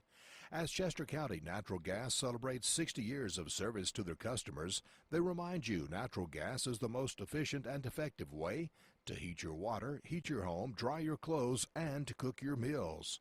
Contact Chester County Natural Gas Authority Monday to begin enjoying the comfort and affordability of clean burning and efficient natural gas. This Cyclone football game is made possible in part by Quacked Glass, your mobile auto glass replacement service. Quack Glass will come to you and solve your glass auto needs. Quack Glass is American-owned and Carolina-grown. They're serving both North and South Carolina, and now with offices at Carowinds and 2708 Flat Creek Road, Lancaster. 866-787-8225 or online at quackglass.com. You can trust the Duck. All right, we're back here. Here comes the stretcher. Went and got the little cart and stretcher from, must have been stored here at the stadium. Paramedics on the field, coaching staff on the field, training staff's on the field, coaches on the field, players on a knee. And these guys train for this. Absolutely, this is they're doing what they're doing, and we hope and pray, and we have no idea of knowing anything here, but we hope and pray that these are precautionary measures. You can never be too careful in a situation like this, and so we'll see what they're able to do, but they're certainly going to put this young man on a stretcher and carry him off the field. I don't know who that is bent down with the blue shirt on. It's a trainer. Is that who it is? They've been there the whole time. Yeah, it's a trainer. Yeah, that's a trainer. That trainer is with Atrium Health. I believe Atrium Health provides the trainers for Rock Hill area York County schools, and I believe that person is with Atrium Health. And I believe she is currently. I believe it's a she. She is currently working on unbuttoning the football helmet. It looks like right now.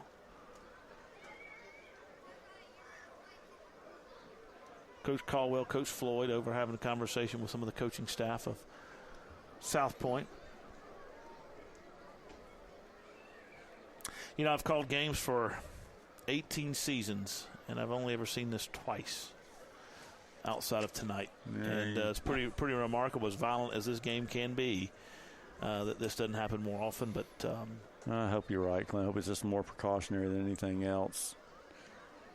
Oh, absolutely, and I think rightly so with some of the issues that we've seen in the NFL and the college game in recent weeks and over the last year. I think caution is the most necessary measure at this point, and we hope and pray that that's what it is, and we certainly wouldn't speculate anything. They're going to strap him down and go from there. I'm just a little surprised there's not. I don't even see an ambulance around. I mean, you would think there would be at every game. Yeah, I saw police come in. I thought maybe the police was escorting the ambulance, but I do not see an ambulance coming. I'm sure there's a protocol. Yeah. In place for this. You practice it and you hope you never have to do it. But absolutely.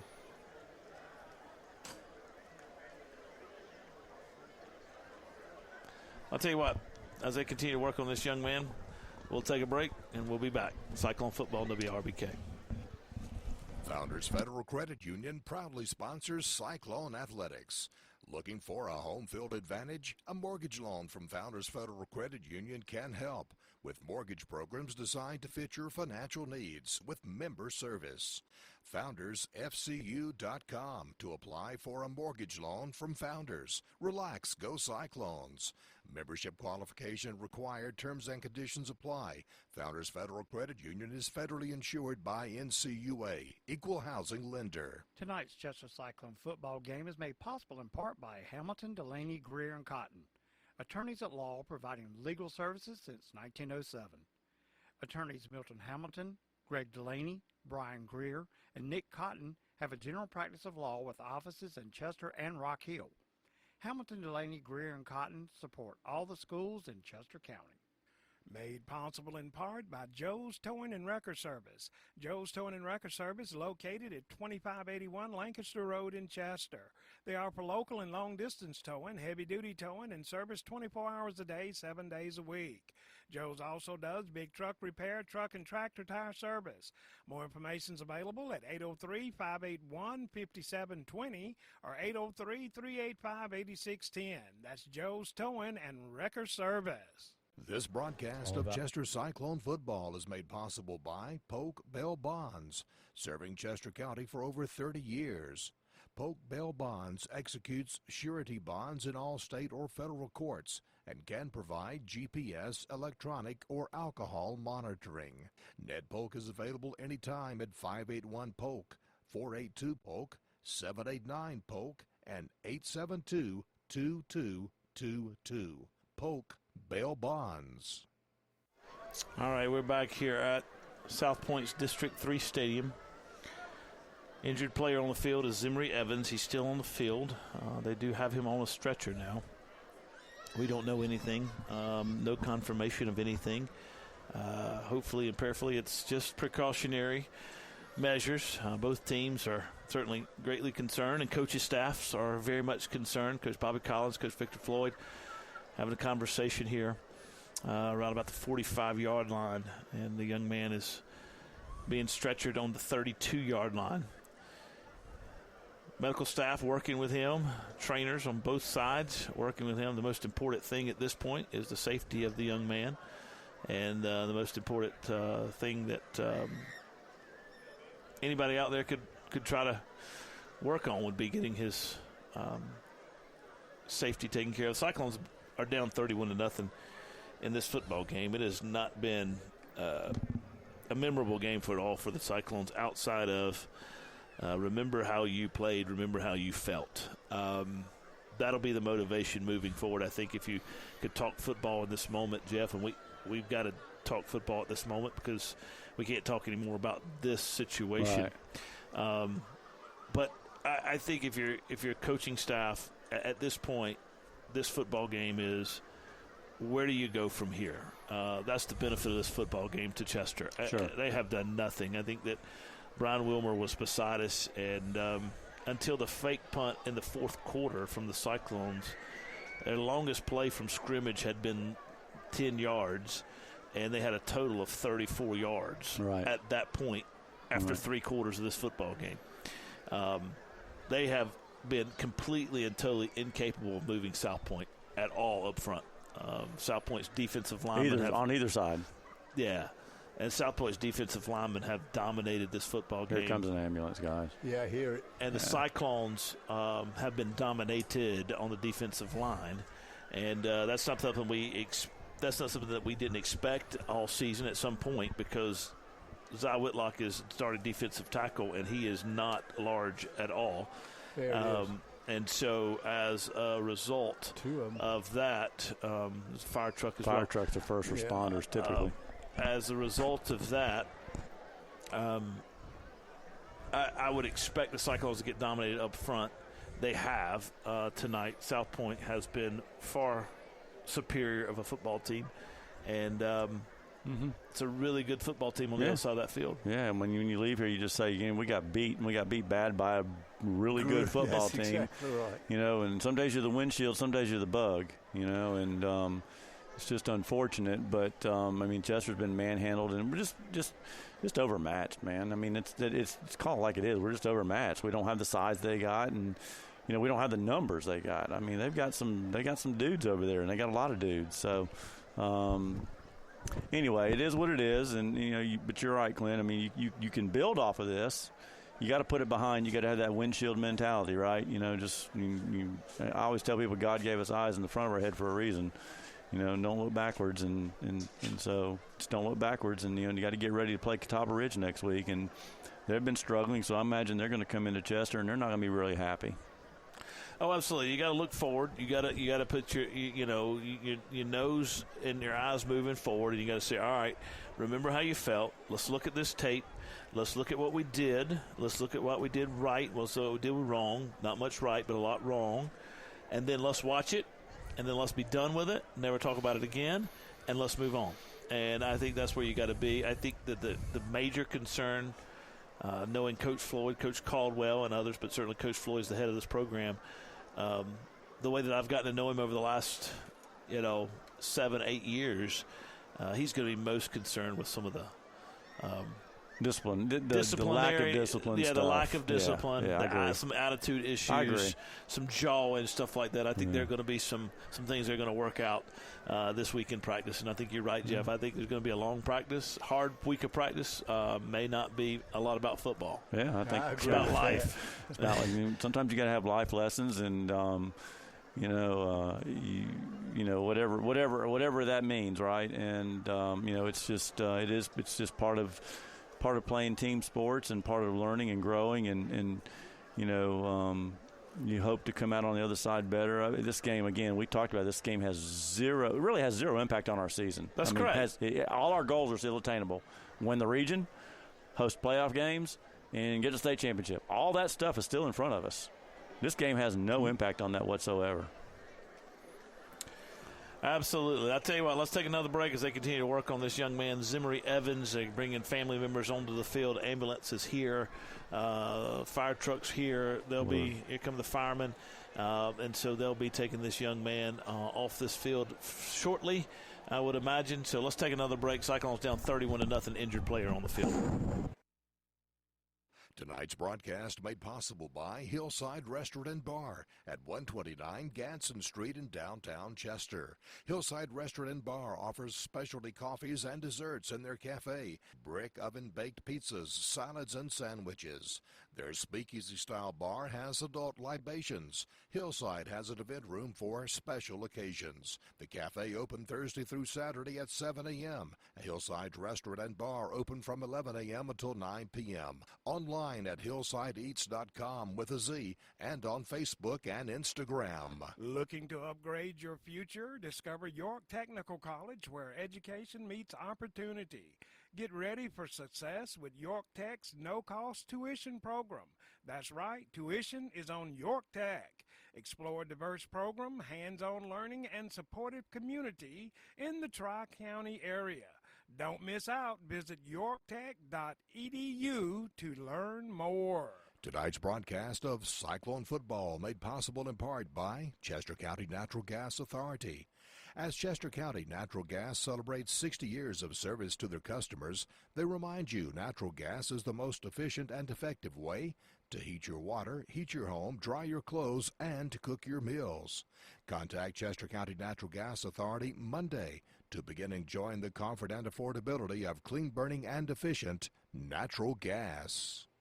For over 77 years, Fairfield Electric Cooperative has delivered electric energy to our consumer owners. As a Touchstone Energy Cooperative, we are part of a nationwide community of local, not-for-profit cooperatives committed to enhancing our customers' lives and livelihoods by providing reliable power, high-quality customer-focused service, and valuable products and services. We're Fairfield Electric Cooperative, your Touchstone Energy partner, proud to be a part of tonight's Cyclone football coverage on WRBK. You're listening to Cyclone Football on WRBK Richburg, WNBK Whitmire, WEBK Society Hill, WUBK Inner-Ray. Now imagine it's in Rock Hill. All right, we're back here at responders. South Pointe High School. Cyclones down 31-0. Still have an injured player on the field. He's been down for 20 minutes, lying motionless. A lot of that has to do with being kept motionless.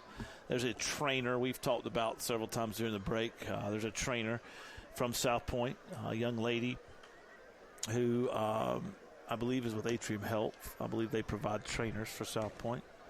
And she has held that young man's head steady for the better part of 10 minutes since they flipped him over onto the backboard, waiting on the fire truck to get here with the neck brace so they could strap him in and hold him tight.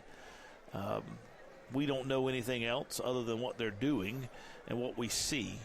And so this is a tough situation for the South Pointe football team. It's a tough situation for the young man's family. It's a tough situation for the coaches. It's a tough situation for everybody here. Tough situation for the Cyclone players. And, just waiting to see what happens here with this young man. They're just now getting that neck brace on him. And apparently there was not one of those present. We've yet to see an ambulance. Firemen have gotten here as firemen have gotten here as first responders. I'm sure they have a purpose and they have a plan and they have a policy, and I'm sure they're following it to a T. And you can't be anything but impressed with the way they've handled themselves from a training standpoint, from a coaching standpoint, on the field. And first priority is this young man's safety. Now the question is going to be, the coaches are having conversations, Coach Collins, Coach Floyd, Coach Caldwell, and another coach from South Pointe. And I'll be interested to see. We have had talks in the booth about would there be a possible, just saying let's be done. It's 31-0, 10 minutes left in this one. I have no idea what the conversations are. I have no idea whether that's being discussed. So we don't know. We don't know anything. And I hear an ambulance. I hear sirens. I shouldn't say an ambulance. I hear sirens. I'm making the assumption there's an ambulance this time. That's an ambulance siren. That long whistle is an ambulance siren. Here it comes. No, that's fire truck. No, that's an ambulance. That's ambulance. Yeah. So here comes the ambulance. I'll tell you what, let's take another break. Bill, just do a 2-minute break. This is going to be a while. Take a 2-minute break, and we'll go from there. Tonight's Chester Cyclone football game is made possible in part by First Citizens Bank. At First Citizens, we believe that banking is all about the people we serve, and we work hard every day to make sure our customers know how we feel. First Citizens Bank with offices in Richburg and Chester. That's First Citizen Bank, forever first. Tonight's Cyclone football action made possible in part by True Vista Communications, Chester's provider for high-speed broadband, video, voice, wireless, security, and smart home solutions. They're available online at truevista.net or at a True Vista Customer Experience store located in Chester, Camden, Great Falls, and Winnsboro. Tonight's Cyclone football coverage on WRBK made possible in part by Dr. Sam Stone and his staff at Lowry's Family Medicine in Chester. Lowry's Family Medicine provides health care from birth to the golden ages and is located at 517 Doctors Court off of Wilson Street Extension. Dr. Sam Stone and his staff are proud supporters of the Chester Cyclones. Made possible in part by Joe's Towing and Wrecker Service. Joe's Towing and Wrecker Service located at 2581 Lancaster Road in Chester. They offer local and long-distance towing, heavy-duty towing, and service 24 hours a day, 7 days a week. Joe's also does big truck repair, truck and tractor tire service. More information is available at 803-581-5720 or 803-385-8610. That's Joe's Towing and Wrecker Service. All right, we're back here. They had to help the poor old trainer up who stayed on the ground for 20 minutes, holding the young man's neck still, and she did a wonderful job. and they helped her get up off the ground. The ambulance has finally arrived. They'll put this young man in the ambulance. And, again, it's 31-0 with 10 minutes left in this football game here in Rock Hill at South Pointe District 3 South Stadium. Ambulance is getting out the stretcher from the ambulance now, and they'll take it over and get this young man. Zimri Evans is his name. Number 28 is his number. He ran up the middle and then bounced the run outside. He was carrying the football, and as he was trying to stretch for yardage as he was tackled, he got hit hard by a Cyclone defender. It was a legal hit. It was a fair hit. It was just part of the game. Things happen. And ball immediately fell out of his hands, and Cyclones recovered. But this young man fell and rolled over onto his stomach and had his hands above his head and did not move and lied still there. Coach Jerry Caldwell for the Cyclones, it happened right in front of him. He immediately called for the Cyclone training staff. And as they ran on the field, the trainers from South Pointe came on the field. Officials blew it dead at that point, and they've been working on him for at least 20 minutes now. And just now getting him onto a stretcher. He's been on a backboard for probably 10 minutes, wouldn't you say, men? And waiting on the ambulance to arrive. Probably longer than that. This whole thing's been probably 25. It's probably getting close to 30 minutes. And so this young man's now on the stretcher. The stadium is applauding. And this applause for the young man, but I'll tell you guys, there's also a level of applause for the training staff. Now the South Pointe football team is going to come over and speak to their fallen teammate and comrade, and we just pray and hope. We have no idea of what's going on. We've heard some speculation, but we wouldn't put that publicly. But we have no idea really what's going on, and we just pray this is all precautionary, and we pray that this young man is released from after being checked out. Will be released from the hospital tonight. He's got his helmet on. He's got his neck brace on. He's been rolled over. He's strapped hard onto the board, and I see no. They did take his mask off. I see no movement from him. No thumbs up of anything like that. So we pray this young man is safe, and we pray that he will be okay. His family's on the field with him, and I'm sure they will make their way to the hospital where he is going to Piedmont Medical Center. At a minimum, and this is just my opinion only, but, I mean, if they're going to continue on, they don't play with the running clock. So we'll see what the coaches have had a conversation to do. Coach Floyd's getting his team back here. It looks like they're going to continue this football game. And 10 minutes to go in this game. Cyclones down 31-0. Cyclones getting warmed back up as the medical staff clears off the field and gets all their stuff together. Firemen to EMS and EMTs. So why don't we do this? Why don't we take another break? 31-0. Young man Zamiri Evans in the ambulance. They'll wait to resume this game till he is completely off the field, and they'll get him secured in the ambulance before they do that. So let's take another break, and we'll be back. Cyclone Football on WRBK. Tonight's Cyclone Football made possible by Burns Chevrolet Cadillac in Rock Hill, serving the area since 1923 and located off I-77, exit 82B in Rock Hill. Burns has new Chevrolet and Cadillacs along with a selection of pre-owned vehicles, including buy here, pay here. Burns Chevrolet Cadillac, 800-681-7198, or online at BurnsChevrolet.com. Your right choice. Tonight's Chester Cyclone football game is made possible in part by Hamilton, Delaney, Greer, and Cotton, attorneys at law providing legal services since 1907. Attorneys Milton Hamilton, Greg Delaney, Brian Greer, and Nick Cotton have a general practice of law with offices in Chester and Rock Hill. Hamilton, Delaney, Greer, and Cotton support all the schools in Chester County. Founders Federal Credit Union proudly sponsors Cyclone Athletics. Looking for a home field advantage? A mortgage loan from Founders Federal Credit Union can help. with mortgage programs designed to fit your financial needs with member service. FoundersFCU.com to apply for a mortgage loan from Founders. Relax, go Cyclones. Membership qualification required. Terms and conditions apply. Founders Federal Credit Union is federally insured by NCUA, Equal Housing Lender. Barron Funeral Home at 133 Wiley Street in Chester and Dancer Baker Funeral Home, located at 26 Underwood Avenue in Great Falls, are proud to help bring you tonight's broadcast of the Chester High School football game. They wish the Cyclones great success this season. The staff of Barron Funeral Home and Dancer Baker Funeral Home continue to serve the people of Chester County with courtesy and dignity. All right, back at South Pointe's District 3 South Stadium at South Pointe High School. Young man Emery Evans is now off the field in the ambulance.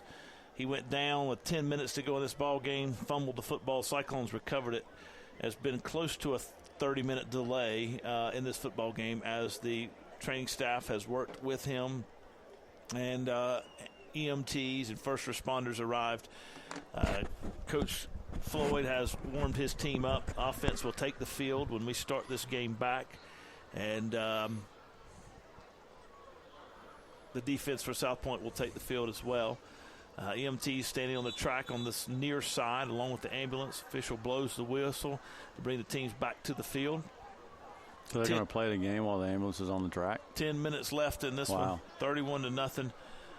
Ambulance on the track as they get the young man situated and ready to go. Odd developments here. We were shocked. You know, one of the things we're very thankful for, and I realize it's a small county and a small town, but there's always an ambulance at every game for the Cyclones, and we're very thankful for that and pray that it continues. Trooper Floyd hands the ball off to his running back, Antonio Hopkins. Hopkins goes close to the 30-yard line and gained about 2 on the play, brings up 2nd down and 8 for the Chester Cyclones. It's hard to kind of get back in this rhythm now. 9:50 to go in the ball game. Clock's going to run. I don't think anybody's going to be in any hurry to run any plays. They just want to get this game in the books and move on to next week. Cyclones will host Catawba Ridge Copperheads next week. Stallions will host the South Florence Bulldogs, I believe they are. Floyd takes a shotgun snap. He throws to his right. He's got a man out in the flats. That's Reggie Heath. He catches the football inbounds. I believe it's enough for a first down. He got to the he's going to be short, Clint, probably about a yard and a half. 24-yard line. Brings up 3rd down and 1 for the Cyclones here. We certainly wish the best and pray for Emery Evans and his family as he heads off this football field on the track in the ambulance. And we pray that as he gets to the hospital, everything will check out and that all we just saw was precaution and that he is fine. There's going to be movement on the Cyclones here. We're going to back them up from 3rd down and 1 to 3rd down and 6. No, we clapping our hands. Oh, did South Pointe jump off sides? 54 is clapping his hands. Oh, South Pointe jumped off sides. That's a first down for the Cyclones.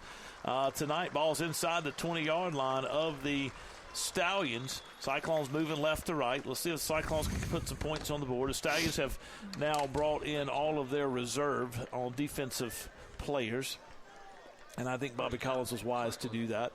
Trooper Floyd in the shotgun formation. Antonio Hopkins beside him in the backfield. Hands it off to Antonio Hopkins. Antonio tries to pick his way forward. He's going to get hit hard about the line of scrimmage, knocked forward, but gained maybe 1 yard on the play. Brings up 2nd down and 9 for the Cyclones. 8:30 to go in this one. Cyclones down 31-0. I think that, I think Coach Floyd wisely has put Coleman on ice. Probably injured a little bit, but no need to put him back in this ball game. Save him for later. Going to try to run Antonio and run this clock out here. Try to get some points at the end. A little momentum going into next week. Nobody wants to be blank. Just try to do something positive, right? And try to get on the scoreboard. Yep, get that 0 off. Cyclones have Wilmore in at tight end on the left side of the formation. Trooper takes a shotgun snap, and he's going to get chased across the – he throws it across the middle. Reggie Heath. Reggie catches it inside the 10-yard line at the 7 where the Cyclones will put it in play. 1st and 10. That was a good play by Trooper. So he caught the ball that was snapped low and left. He snagged it, and then when going backpedaling because there was a man in his face, threw a ball across the middle. Reggie Heath went up and got it. 1st and goal, Cyclones inside the – coming back. Illegal procedure on the Cyclones. I'm going to tell you something. Number 91 has been in his face a lot tonight. 5-yard penalty, man, took away a first down for the Cyclones inside the 10-yard line. Procedure penalty must have not been lined upright. Clock still runs, 7:14 to go in this one. 31-0 Stallions. Coach Floyd signals his play in. Cyclones in no hurry. 10 seconds, 9 seconds on the play clock. They better hustle now. Jabril White goes up as a center, waits on a snap, snaps it to Floyd. Floyd gets it. He's going to try to throw across his body. He's going to get hit in the backfield and slung down for a loss. Number 37 in the backfield tonight. That is Mills Sharp, the senior linebacker, makes the play. Trooper goes down for a big-time loss. Lost 8 on the play, brings up 3rd and long. Trooper was going to throw the ball down the field. The problem with the Cyclones right now offensively, guys, they haven't been able to run the ball. They haven't been able to block consistently enough without having to be in max pass protection. So they got a double tight end set to block the defensive lineman. You only have 2 guys in a pattern, it's hard. It's like a Prius trying to stop a F-150. I know. It's really, really hard for the Cyclones to get anything done just because they can't stop them up front. Here comes the blitz. Throws a screen pass across the middle to Kyan Kennedy. Try to take advantage of the pursuit of the Stallions, but was unsuccessful. That loss of 2 on the play brings up 4th down and really long now. And Coach Floyd's going to call a timeout to get his play right. And we'll take it with him. 5:47 to go in this one. Cyclones down 31-0. We come back. It's 4th down and long. This broadcast of Chester Cyclone football is made possible by Polk Bell Bonds, serving Chester County for over 30 years. Polk Bell Bonds executes surety bonds in all state or federal courts and can provide GPS, electronic, or alcohol monitoring. Ned Polk is available anytime at 581-POLK, 482-POLK, 789-POLK, and 872-2222. Polk Bell Bonds. This Cyclone football game is made possible in part by Quacked Glass, your mobile auto glass replacement service. Quack Glass will come to you and solve your glass auto needs. Quack Glass is American-owned and Carolina-grown. They're serving both North and South Carolina and now with offices at Carowinds and 2708 Flat Creek Road, Lancaster. 866-787-8225 or online at quackglass.com. You can trust the Duck. All right, back here at South Pointe Stallions Stadium, District 3 South. Cyclones down 31-0. 5:47 to go in this one. Cyclones have really just been outmatched. There's really no way to put it. I mean, it is unbelievable how South Pointe has they just whipped the Cyclones up front, and it's not because of lack of effort. They just have been dominant. They're just better. Yeah. Trooper takes a shotgun snap. He's going to throw down the field. He's got Reggie in the end zone. That ball's going to be incomplete. Good coverage out there by the DB, number 12. And that's Zaheem Love. Ball falls incomplete. Cyclones turn it over on downs. First down and 10. Stallions. Balls at the at their own 31-yard line, moving right to left. Jim is putting the pencil up. He is done for the night. Yes, Jim is done.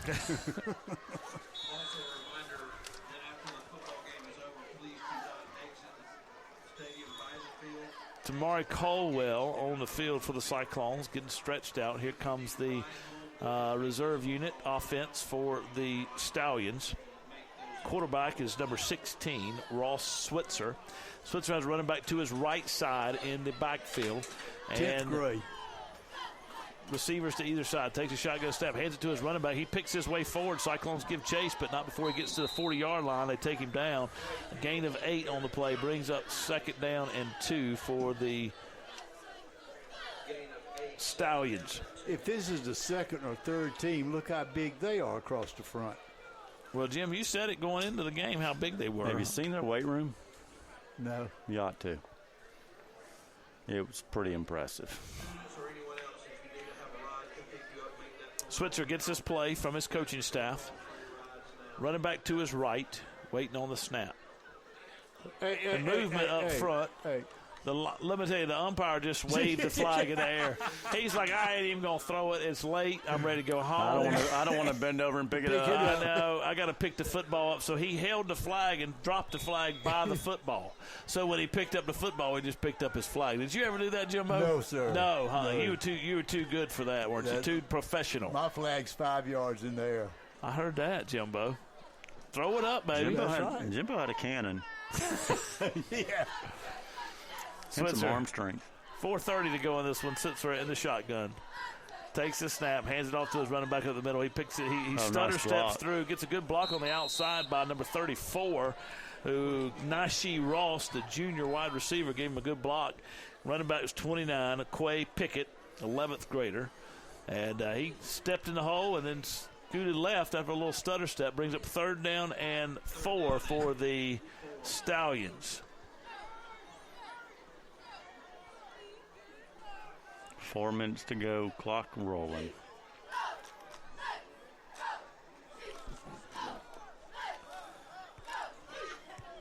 Tight end in the game on the left side of the offensive line.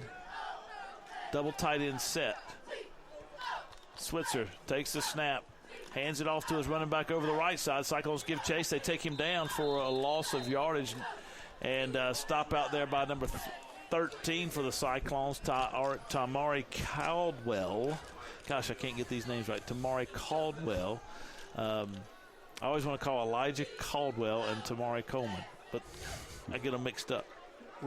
Clint, we got 8 more games. You'll get it squared away. I know. Punter's on.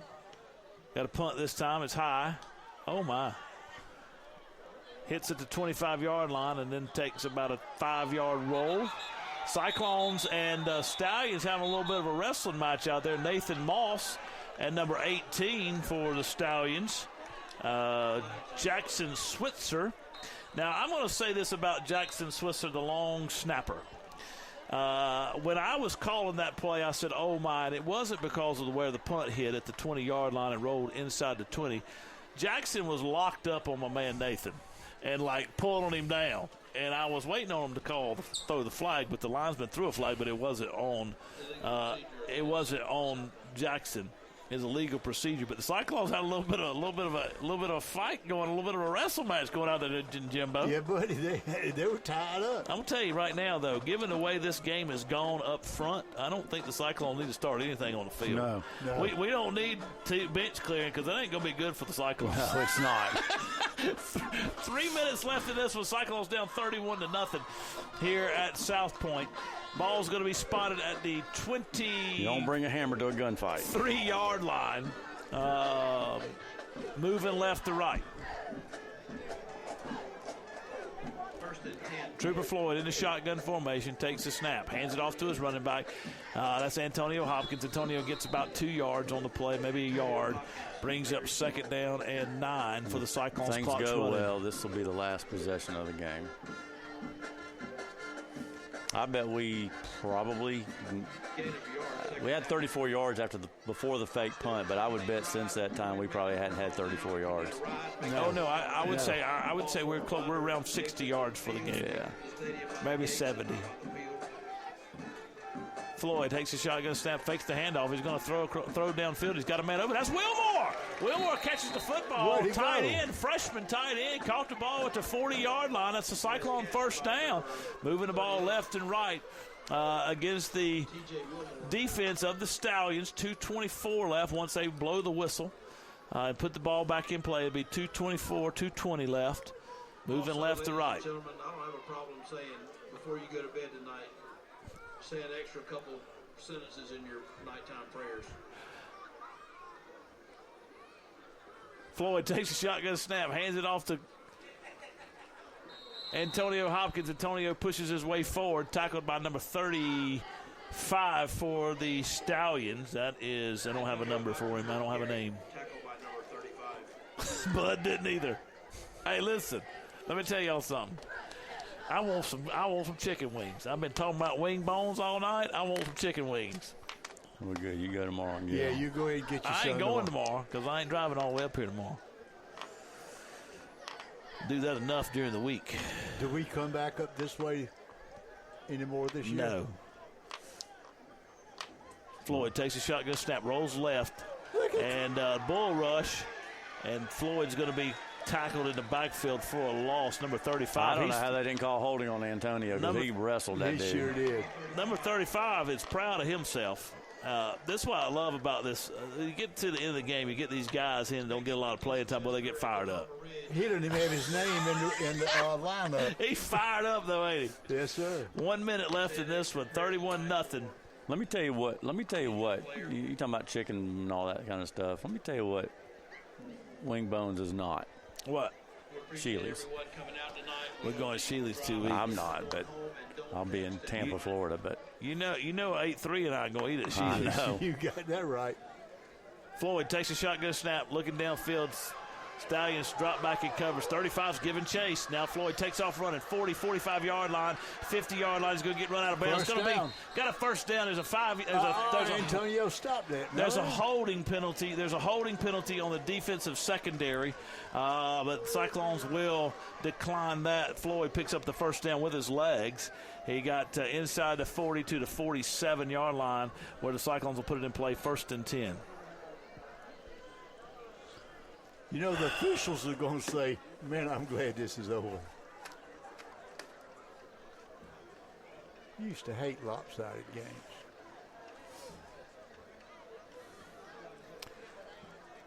Oh, what's the penalty? First down. They mark off the holding after the run of the play, Jim? I don't know what they do. That was a 10-yard. I thought it was defensive holding. They do it at the conclusion of the play. All right, wind the clock. 25 seconds left. We don't even have to snap it. Cyclones bring their offense to the line of scrimmage. 2 receivers to the right side. Troopers in the shotgun formation, waiting on the snap. Takes the snap, hands it off to Antonio Hopkins over the left side. Antonio's trying to break some running room on the outside. He gets to the 30-yard line, 31-yard line. That's going to be the last play of the football game. Cyclones are going to go down in defeat, 31-0 to the Stallions here at South Pointe.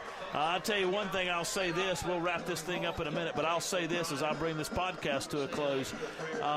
The Cyclone defense deserves a lot of credit because this game could have gotten way out of hand. Yeah, I agree with And you. the defense played hard, and they made some stops. And so we got to give them credit for that. They kept playing, and they never quit. All right, we'll take a break, and we'll be back. This is Chester High School football on WRBK. Cyclones fall 31-0.